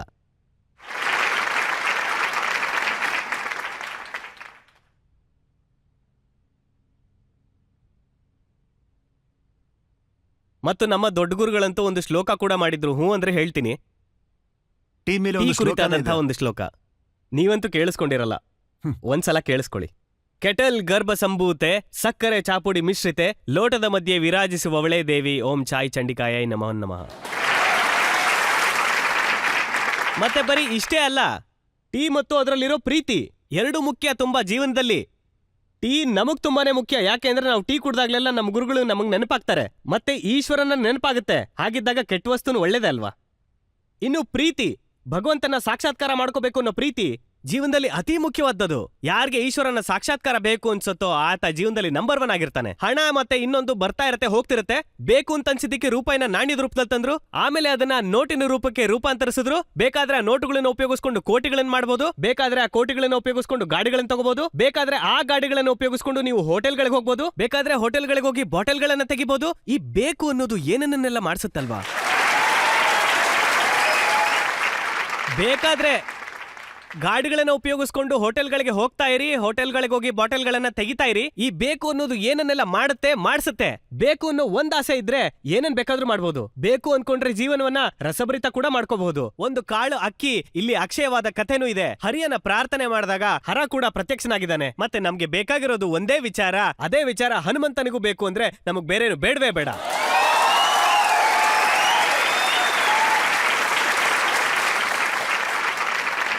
ಮತ್ತೀಗ ನೀವ್ ಹೇಳ್ಬೇಡಿ ನನ್ಗೆ ನಾನ್ ಡೈಲಾಗ್ ಬಾಜಿ ಅಂತ. ಯಾಕೆ ಅಂದ್ರೆ ನಾವು ಆಪ್ಕಿ ಅದಾಲತ್ನಲ್ಲಿ ಆಡ್ತಿರುವಂತ ಯಾವುದೇ ಮಾತು ಡೈಲಾಗ್ ಅಲ್ಲ. ನಮ್ಮ ಮಾತು ಯುವಕರನ್ನ ಜಾಗೃತಗೊಳಿಸೋದಕ್ಕಾಗಿ ಮತ್ತು ಭಾರತವನ್ನ ಜಾಗೃತಗೊಳಿಸೋದಕ್ಕಾಗಿ. ನಿಮಗೆ ಪ್ರಶ್ನೆ ಕೇಳೋಕ್ಕೂ ಮುಂಚೆ ನಿಮಗೆ ನನ್ನ ಪ್ರಶ್ನೆಗಳು ಗೊತ್ತಾಗ್ಬಿಡುತ್ತೆ ಅಂತ ನಾನು ಯೋಚನೆ ಮಾಡ್ತಾ ಇದ್ದೆ. ಬಹುಶಃ ಈ ಟೀ ನೀವೇನ್ ಕುಡಿತಾ ಇದ್ದೀರಾ, ಇದರಿಂದ ನಿಮ್ಮ ಎನರ್ಜಿ ಇನ್ನೂ ಹೆಚ್ಚಾಗುತ್ತಾ, ಹೇಗೆ ಶಕ್ತಿ ಸಿಗುತ್ತಾ? ಹೆಚ್ಚು ಕಡಿಮೆ ಗುರುವಿನ ನೆನಪಾಗುತ್ತೆ. ಮತ್ತೆ ಹೇಳ್ತೀನಿ ನೋಡಿ, ಮತ್ತೆ ಟೀ ಕುಡಿಯೋದು ಅಷ್ಟೊಂದು ಒಳ್ಳೆ ಅಭ್ಯಾಸ ಅಂತೂ ಅಲ್ಲ. ಟೀ ಹಾನಿಕಾರಕ, ಹಸಿವನ್ನ ಹೊಡೆದಾಕತ್ತೆ. ಯಾಕೆಂದ್ರೆ ನಾವು 24 ಗಂಟೆನಲ್ಲಿ 18 ಗಂಟೆ ಸೇವೆ ಮಾಡ್ತೀವಿ. ಹೆಚ್ಚು ಕಡಿಮೆ 17 ಗಂಟೆ ಪೀಠದ ಮೇಲೆ ಕೂತು ಮಾತಾಡ್ತಾ ಇರ್ತೀವಿ. ಹೊಟ್ಟೆ ಹಸ್ಬಿಟ್ರೆ ನಿದ್ದೆ ಬರುತ್ತೆ. ನಿದ್ರೆನ ದೂರ ಮಾಡುವಂತ ಒಂದು ಉಪಾಯ ಅಂತಂದ್ರೆ ಟೀ ಕುಡಿಯುವಂಥದ್ದು. ಮತ್ತು ಅದರಿಂದ ನಾವು ತುಂಬಾನೇ ಸಮಾಜ ಸೇವೆಯನ್ನ ಮಾಡಬಹುದು. ನಮಗ್ ಹಾಗನ್ಸತ್ತೆ. ಆದ್ರೆ ಡಾಕ್ಟರ್ ಹೇಳ್ತಾರೆ ಇದು ಸರಿಯಾದ ರೀತಿನಲ್ಲಿಲ್ಲ ಅಂತ. ಇದು ಸಮಾಜ ಸೇವೆಯ ಕೆಲಸನ ಅಥವಾ ಶಾರುಖ್ ಖಾನ್ ಅವರ ಪಿಕ್ಚರ್ ಪಠಾನ್ನ ನೀವು ಕ್ರಿಟಿಸೈಸ್ ಮಾಡಿದ್ರಲ್ಲ ಅದಕ್ಕೂ ಕಾರಣ ಈ ಟೀನಾ? ಟೀನ ನಶೆಯಲ್ಲ ಅದು. ಆದ್ರೆ ನೀವು ಅದ್ರ ಬಗ್ಗೆ ಮಾತಾಡೋದಾದ್ರೆ ನಾವು ಬರೀ ಅವತ್ತು ಸನಾತನದ ಬಗ್ಗೆ ಮಾತಾಡಿದ್ವಿ. ನಮ್ಮ ಧ್ವಜದ ರಂಗಿನ ಬಗ್ಗೆ ಯಾಕೆ ಪದೇ ಪದೇ ಹೀಯಾಳಿಸ್ತಾರೆ? ಹೆಚ್ಚು ಕಡಿಮೆ 1987ರಲ್ಲಿ ಒಂದು ಸಿನಿಮಾ ಬಂದಿತ್ತು, ಸಂತೋಷಿ ಮಾತಾ ಬಗ್ಗೆ. ಆ ಸಿನಿಮಾ ಬಂದ್ಮೇಲೆ ಜನರ ಮನಸ್ಸಿನಲ್ಲಿ ಎಷ್ಟು ಬದಲಾವಣೆ ಆಗಿತ್ತು ಅಂತಂದ್ರೆ ಶುಕ್ರವಾರದೊತ್ತು ಟೊಮ್ಯಾಟೊ ಹಾಗೂ ನಿಂಬೆಹಣ್ಣಿನ ಮಾರಾಟ ಕಡಿಮೆ ಆಗಿತ್ತು. ನೀವೊಬ್ರು ಸನಾತನಿ ಆಗಿದ್ರೆ ನಿಮಗೆ ಖಂಡಿತ ನೆನಪಿರುತ್ತೆ. ಮತ್ತವರು ಸನಾತನದ ವಿರುದ್ಧವಾಗಿ ಒಂದು ಸಿನಿಮಾ ಮಾಡ್ತಾರೆ ಅಂದ್ರೆ ಮಂದಿರದ ಮೇಲೆ, ಭಗವಂತನ ಮೇಲೆ, ಮಾತಾ ಪಿತೃಗಳ ಮೇಲೆ ಜನರ ನಂಬಿಕೆ ನಿಜವಾಗ್ಲೂ ಕಡಿಮೆ ಆಗ್ಬಿಡುತ್ತೆ. ಹಾಗಾಗಿ ಪ್ರತಿ ಸಾರ್ತಿ ನಮ್ಮ ಭಗವಂತ ರಾಮ ಇರ್ಬೋದು, ನಮ್ಮ ಸಂಸ್ಕಾರ ಇರ್ಬೋದು, ಇದನ್ನೆಲ್ಲ ಟಾರ್ಗೆಟ್ ಮಾಡ್ತಾ ಇದ್ದಾರೆ ಅಂತ ನಾವು ಕಣ್ಣಾರೆ ನೋಡ್ದೇನೆ ತೀರ್ಮಾನ ಮಾಡ್ತಾ ಇದ್ದೀರಾ. ಭಗವಂತ ರಾಮನ ಮೇಲೆ ಟಾರ್ಗೆಟ್ ಆಗಿದೆ, ಸನಾತನ ಧರ್ಮದ ಮೇಲೆ ಟಾರ್ಗೆಟ್ ಆಗಿದೆ. ಆ ಬಣ್ಣವನ್ನು ಉಪಯೋಗಿಸೋ ಅವಶ್ಯಕತೆ ಏನಿತ್ತು? ನಮ್ಮ ರಕ್ತದಲ್ಲಿದೆ ಅದು. ಬಣ್ಣದಿಂದ ಒಂದು ಧರ್ಮವನ್ನ ಸೇರಿಸೋದು ಇದು ಒಳ್ಳೇದಲ್ಲ. ಈ ದೇಶ ತ್ರಿವರ್ಣ ದೇಶ. ನಮ್ಮ ಧ್ವಜದಲ್ಲೇ 3 ಬಣ್ಣ ಇದೆ. ಖಂಡಿತ. ಹಾಗೆ ಎಲ್ಲ ಬಣ್ಣಗಳನ್ನು ನಮ್ಮ ಬಣ್ಣ ಕೂಡ ಇದೆಯಲ್ಲ. ಆಗ ನಾವು ಕೂಡ ಹೇಳ್ಬೋದಾಗಿತ್ತಲ್ಲ, ಇನ್ನೊಂದು ಬಣ್ಣ ಇದೆ ಅದನ್ನ ಕೂಡ ಬಳಸ್ಬೋದಾಗಿತ್ತು ಅಂತ.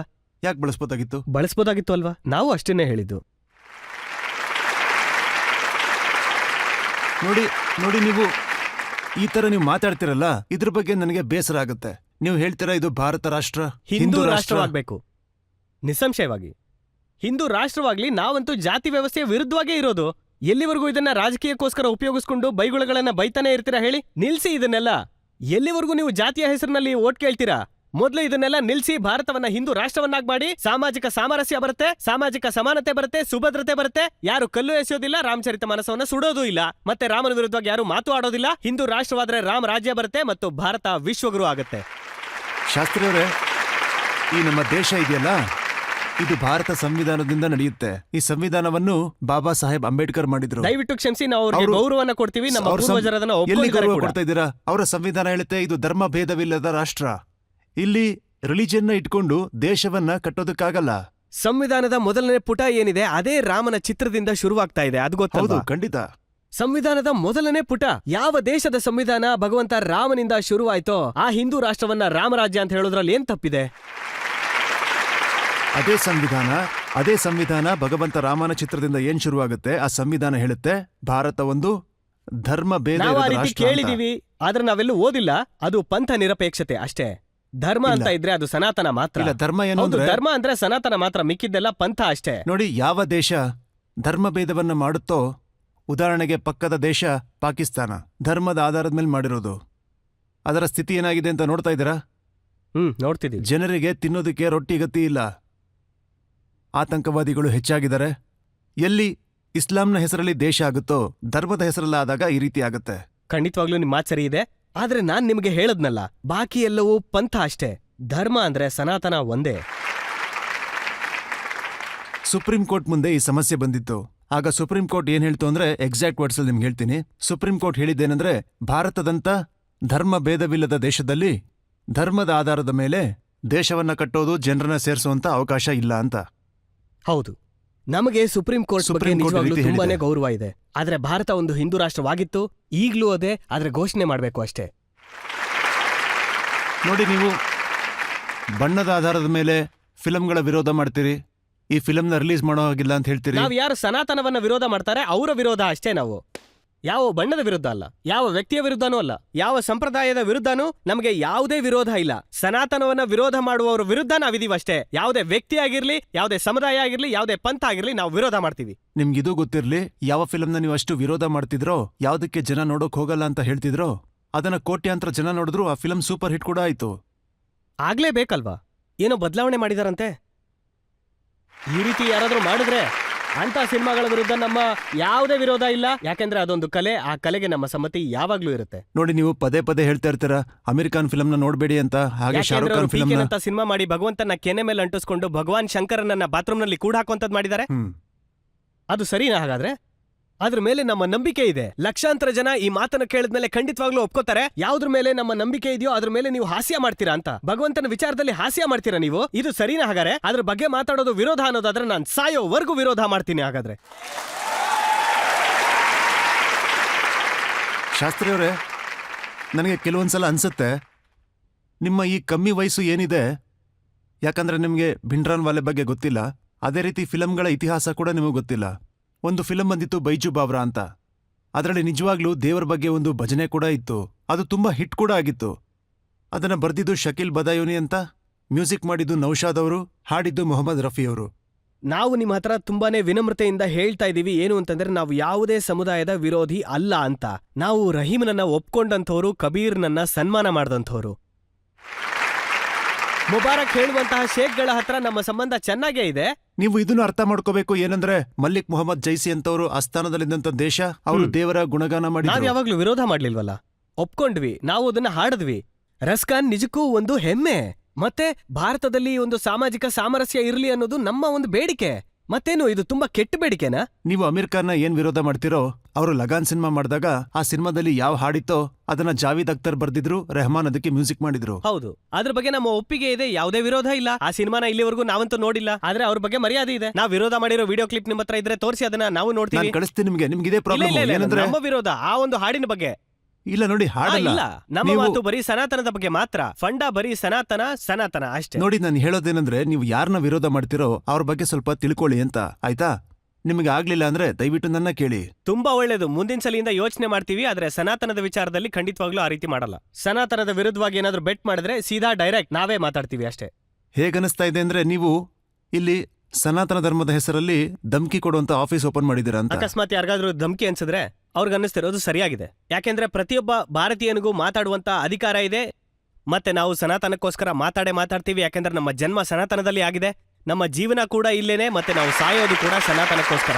ನೀವು ಹೇಳೋದ್ರಲ್ಲಿ ಬೇಸರ ಇಲ್ಲ, ಧಮ್ಕಿ ಕೊಡೋದ್ರಲ್ಲಿ ಬೇಸರ ಇದೆ. ನಾವು ಯಾರಿಗೂ ಬೆದರಿಕೆ ಹಾಕೋದಿಲ್ಲ. ನಾವು ಹೇಳೋದಿಷ್ಟೇ, ಕಾಯ್ದೆಯಲ್ಲಿದ್ರೆ ಲಾಭದಲ್ಲಿರ್ತೀರ ಅಂತ. ಭಾರತ ರಾಮನ ದೇಶ ಅಷ್ಟೇ. ನಾವು ಕಾಯ್ದೆಯನ್ನ ಹೇಳ್ಕೊಡ್ತೀವಿ. ಮತ್ತೆ ಒಬ್ಬ ಗುರುವಿನ ಕೆಲ್ಸಾನೇ ಅದು ಅಲ್ವಾ, ಬೆದರಿಕೆ ಹಾಕೋದಲ್ಲ. ಗುರು ಏನು ನಿಮ್ಗೆ ಬೆದರಿಕೆ ಹಾಕ್ತಾರಾ? ಗುರು ನಿಮ್ಗೆ ಇವಾಗ ನೋಡಿ, ನೀವು ಒಂದು ಮಡಕೆ ಮಾಡ್ತೀರಾ ಅಂದ್ರೆ ಕೈ ಮಣ್ಣಾಗದೆ ಹಾಗೆ ಆಗ್ಬಿಡುತ್ತಾ?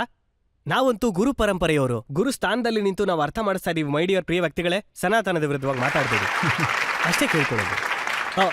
ಹಾ, ಈ ತರ ಭಾಷೆ ಮಾತಾಡಿದ್ರೆ ಚೆನ್ನಾಗಿರುತ್ತೆ. ಇಲ್ಲ, ಹೇಳ್ತೀವಿ, ಆದ್ರೆ ಮುಟ್ಟಾಳ್ರನ್ನ ಹಾಗೆ ಅಂತೂ ಬಿಡೋದಿಲ್ಲ. ಇನ್ನೊಂದು ಬ್ರೇಕ್ನ ತಗೊಳ್ಳೋಣ. ಬ್ರೇಕ್ನ ನಂತರ ಆಪ್ಕಿ ಅದಾಲತ್ನಲ್ಲಿ ಧೀರೇಂದ್ರ ಕೃಷ್ಣ ಶಾಸ್ತ್ರಿ ಮೇಲೆ ಆರೋಪ ಮತ್ತು ಪ್ರಶ್ನೆಗಳು ಮುಂದುವರಿಯುತ್ತೆ. ಹನುಮಂತನಿಂದ ನೀವೇನ್ ಬಯಸ್ತೀರಾ? ಸನಾತನ ಧರ್ಮ ಮತ್ತು ಹಿಂದೂ ರಾಷ್ಟ್ರ ಇನ್ನೂ ಕೇಳಿದ್ದು ನಮ್ಗೆ ಪೂರ್ತಿ ಆಗ್ಲಿಲ್ಲ ಅಂದ್ರೆ, ಅಕಸ್ಮಾತ್ ಆಗಿ ನೀವು ಹೇಳಿದಾಗೆ ಹಿಂದೂ ರಾಷ್ಟ್ರ ಆಗೋಯ್ತು ಅಂತಂದ್ರೆ, ಆಗ ನಾವು ಅಖಂಡ ಭಾರತವನ್ನ ಕೇಳ್ತೀವಿ. Welcome back. ആപ്കി അദാലത്തിൽ ഇന്നത്തെ നമ്മുടെ അതിഥി ബാഗേശ്വർ പീഠത്തിലെ മുഖ്യൻ ധീരേന്ദ്ര ശാസ്ത്രി. ആപ്കി അദാലത്തിലെ അടുത്ത ചോദ്യം.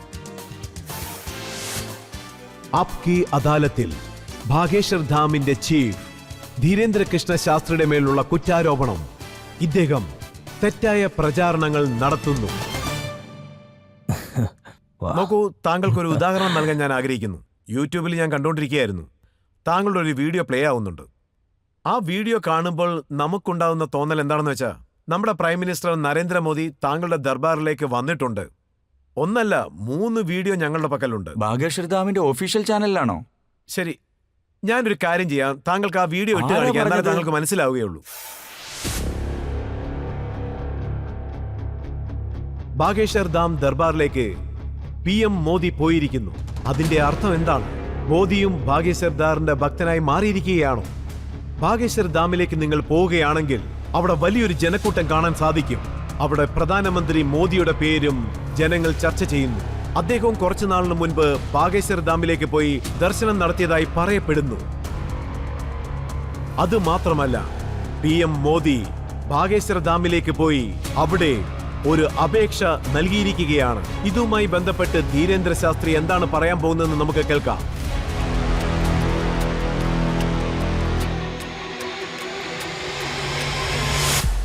മോദി താങ്കളുടെ അടുത്തേക്ക് വന്നതായി താങ്കൾ പ്രൊജക്ട് ചെയ്തിരിക്കുകയാണ്. ഞാൻ അറിഞ്ഞിടത്തോളം ഇതുപോലെ 3 വീഡിയോകളുണ്ട്. അതിലൊന്ന് ബാഗേശ്വർ ധാമിന്റേതാണ്. ഭാഗേശ്വർ ധാമിന്റെ ഒഫീഷ്യൽ ചാനലിൽ നിന്നും ഇത് വരില്ല. അതായത് ഈ കാര്യങ്ങളൊന്നും നടക്കില്ല. എന്തെന്നാൽ ഇതിനൊന്നും ഞാൻ അനുമതി കൊടുത്തിട്ടില്ല. ഇത് ശരിക്കും വളരെ വലിയ തെറ്റാണ്. TRP എന്ന പേരിലൂടെ ഡെയിലി എനിക്കൊരു പെണ്ണിനെ കല്യാണം ചെയ്തു തരിക. യൂട്യൂബില് നിങ്ങൾ ഇത്രയല്ലേ കണ്ടുള്ളൂ. ഓരോരോ സമയത്ത് ഓരോരു പെണ്ണുമായിട്ടാ കല്യാണം നടക്കുന്നേ.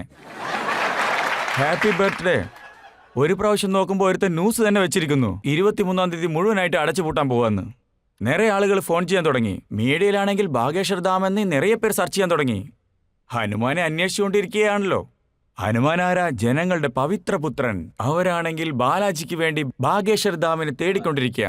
അതുകൊണ്ട് ഈ ജനങ്ങൾക്ക് ആരൊക്കെയാണോ യൂട്യൂബ് ചാനൽ നടത്തിക്കൊണ്ടിരിക്കുന്നത് അവർക്ക് യൂട്യൂബ് ചാനലിന്റെ വ്യൂവേഴ്സ് കൂട്ടാൻ വേണ്ടിയിട്ട് അതിനുവേണ്ടി മാത്രമാണ് ഇതുപോലുള്ള കാര്യങ്ങൾ അവർ ചെയ്യുന്നത്.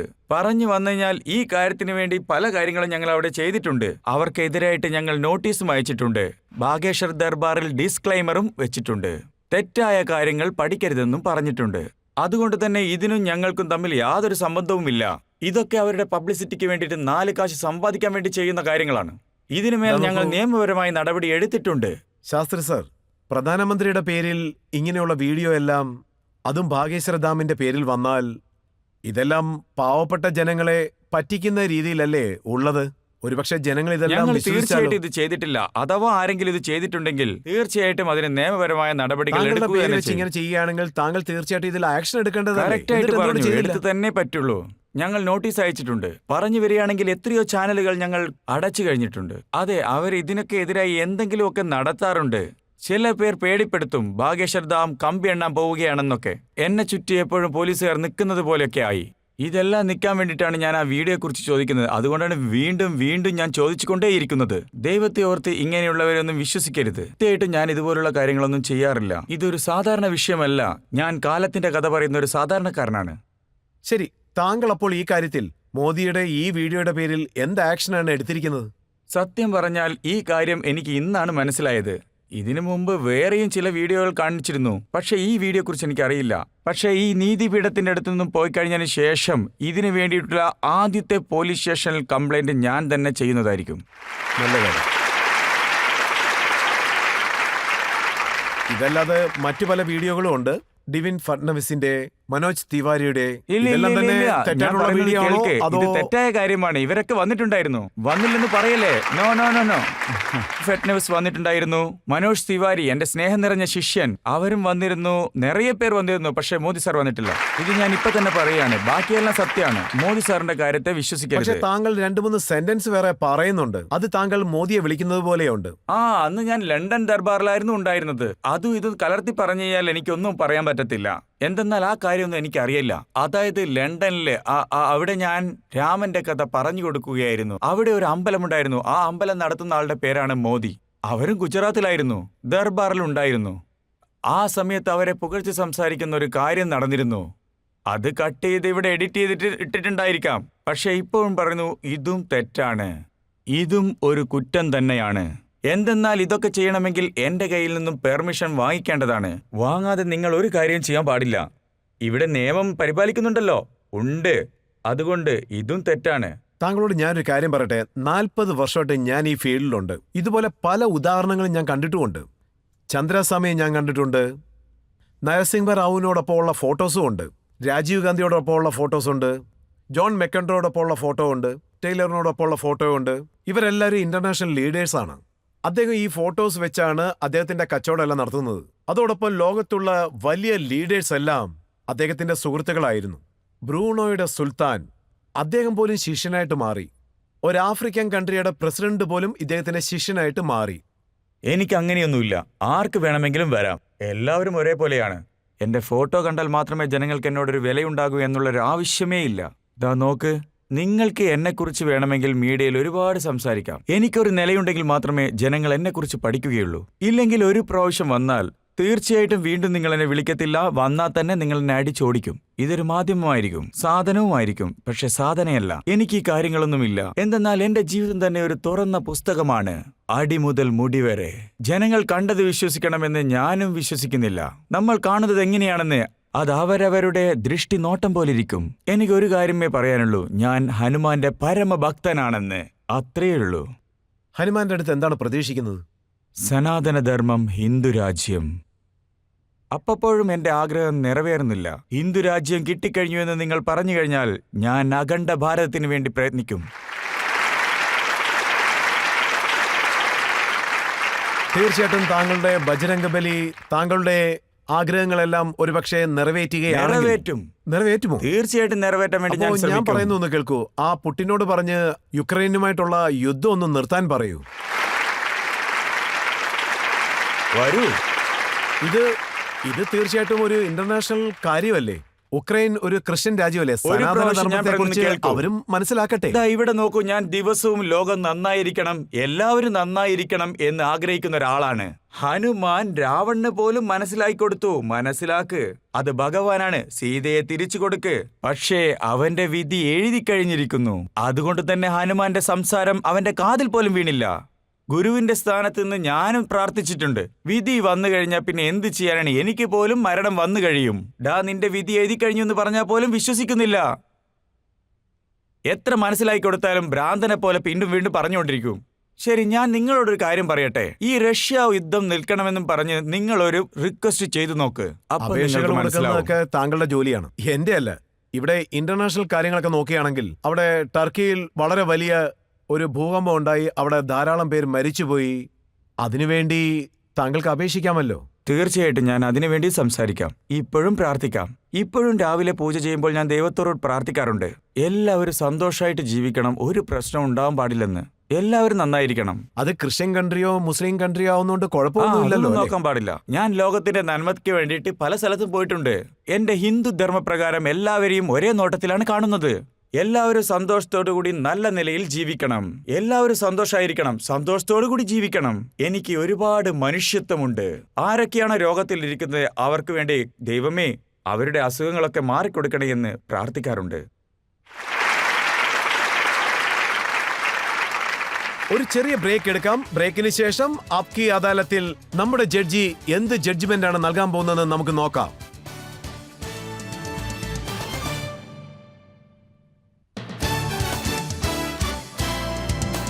Welcome back.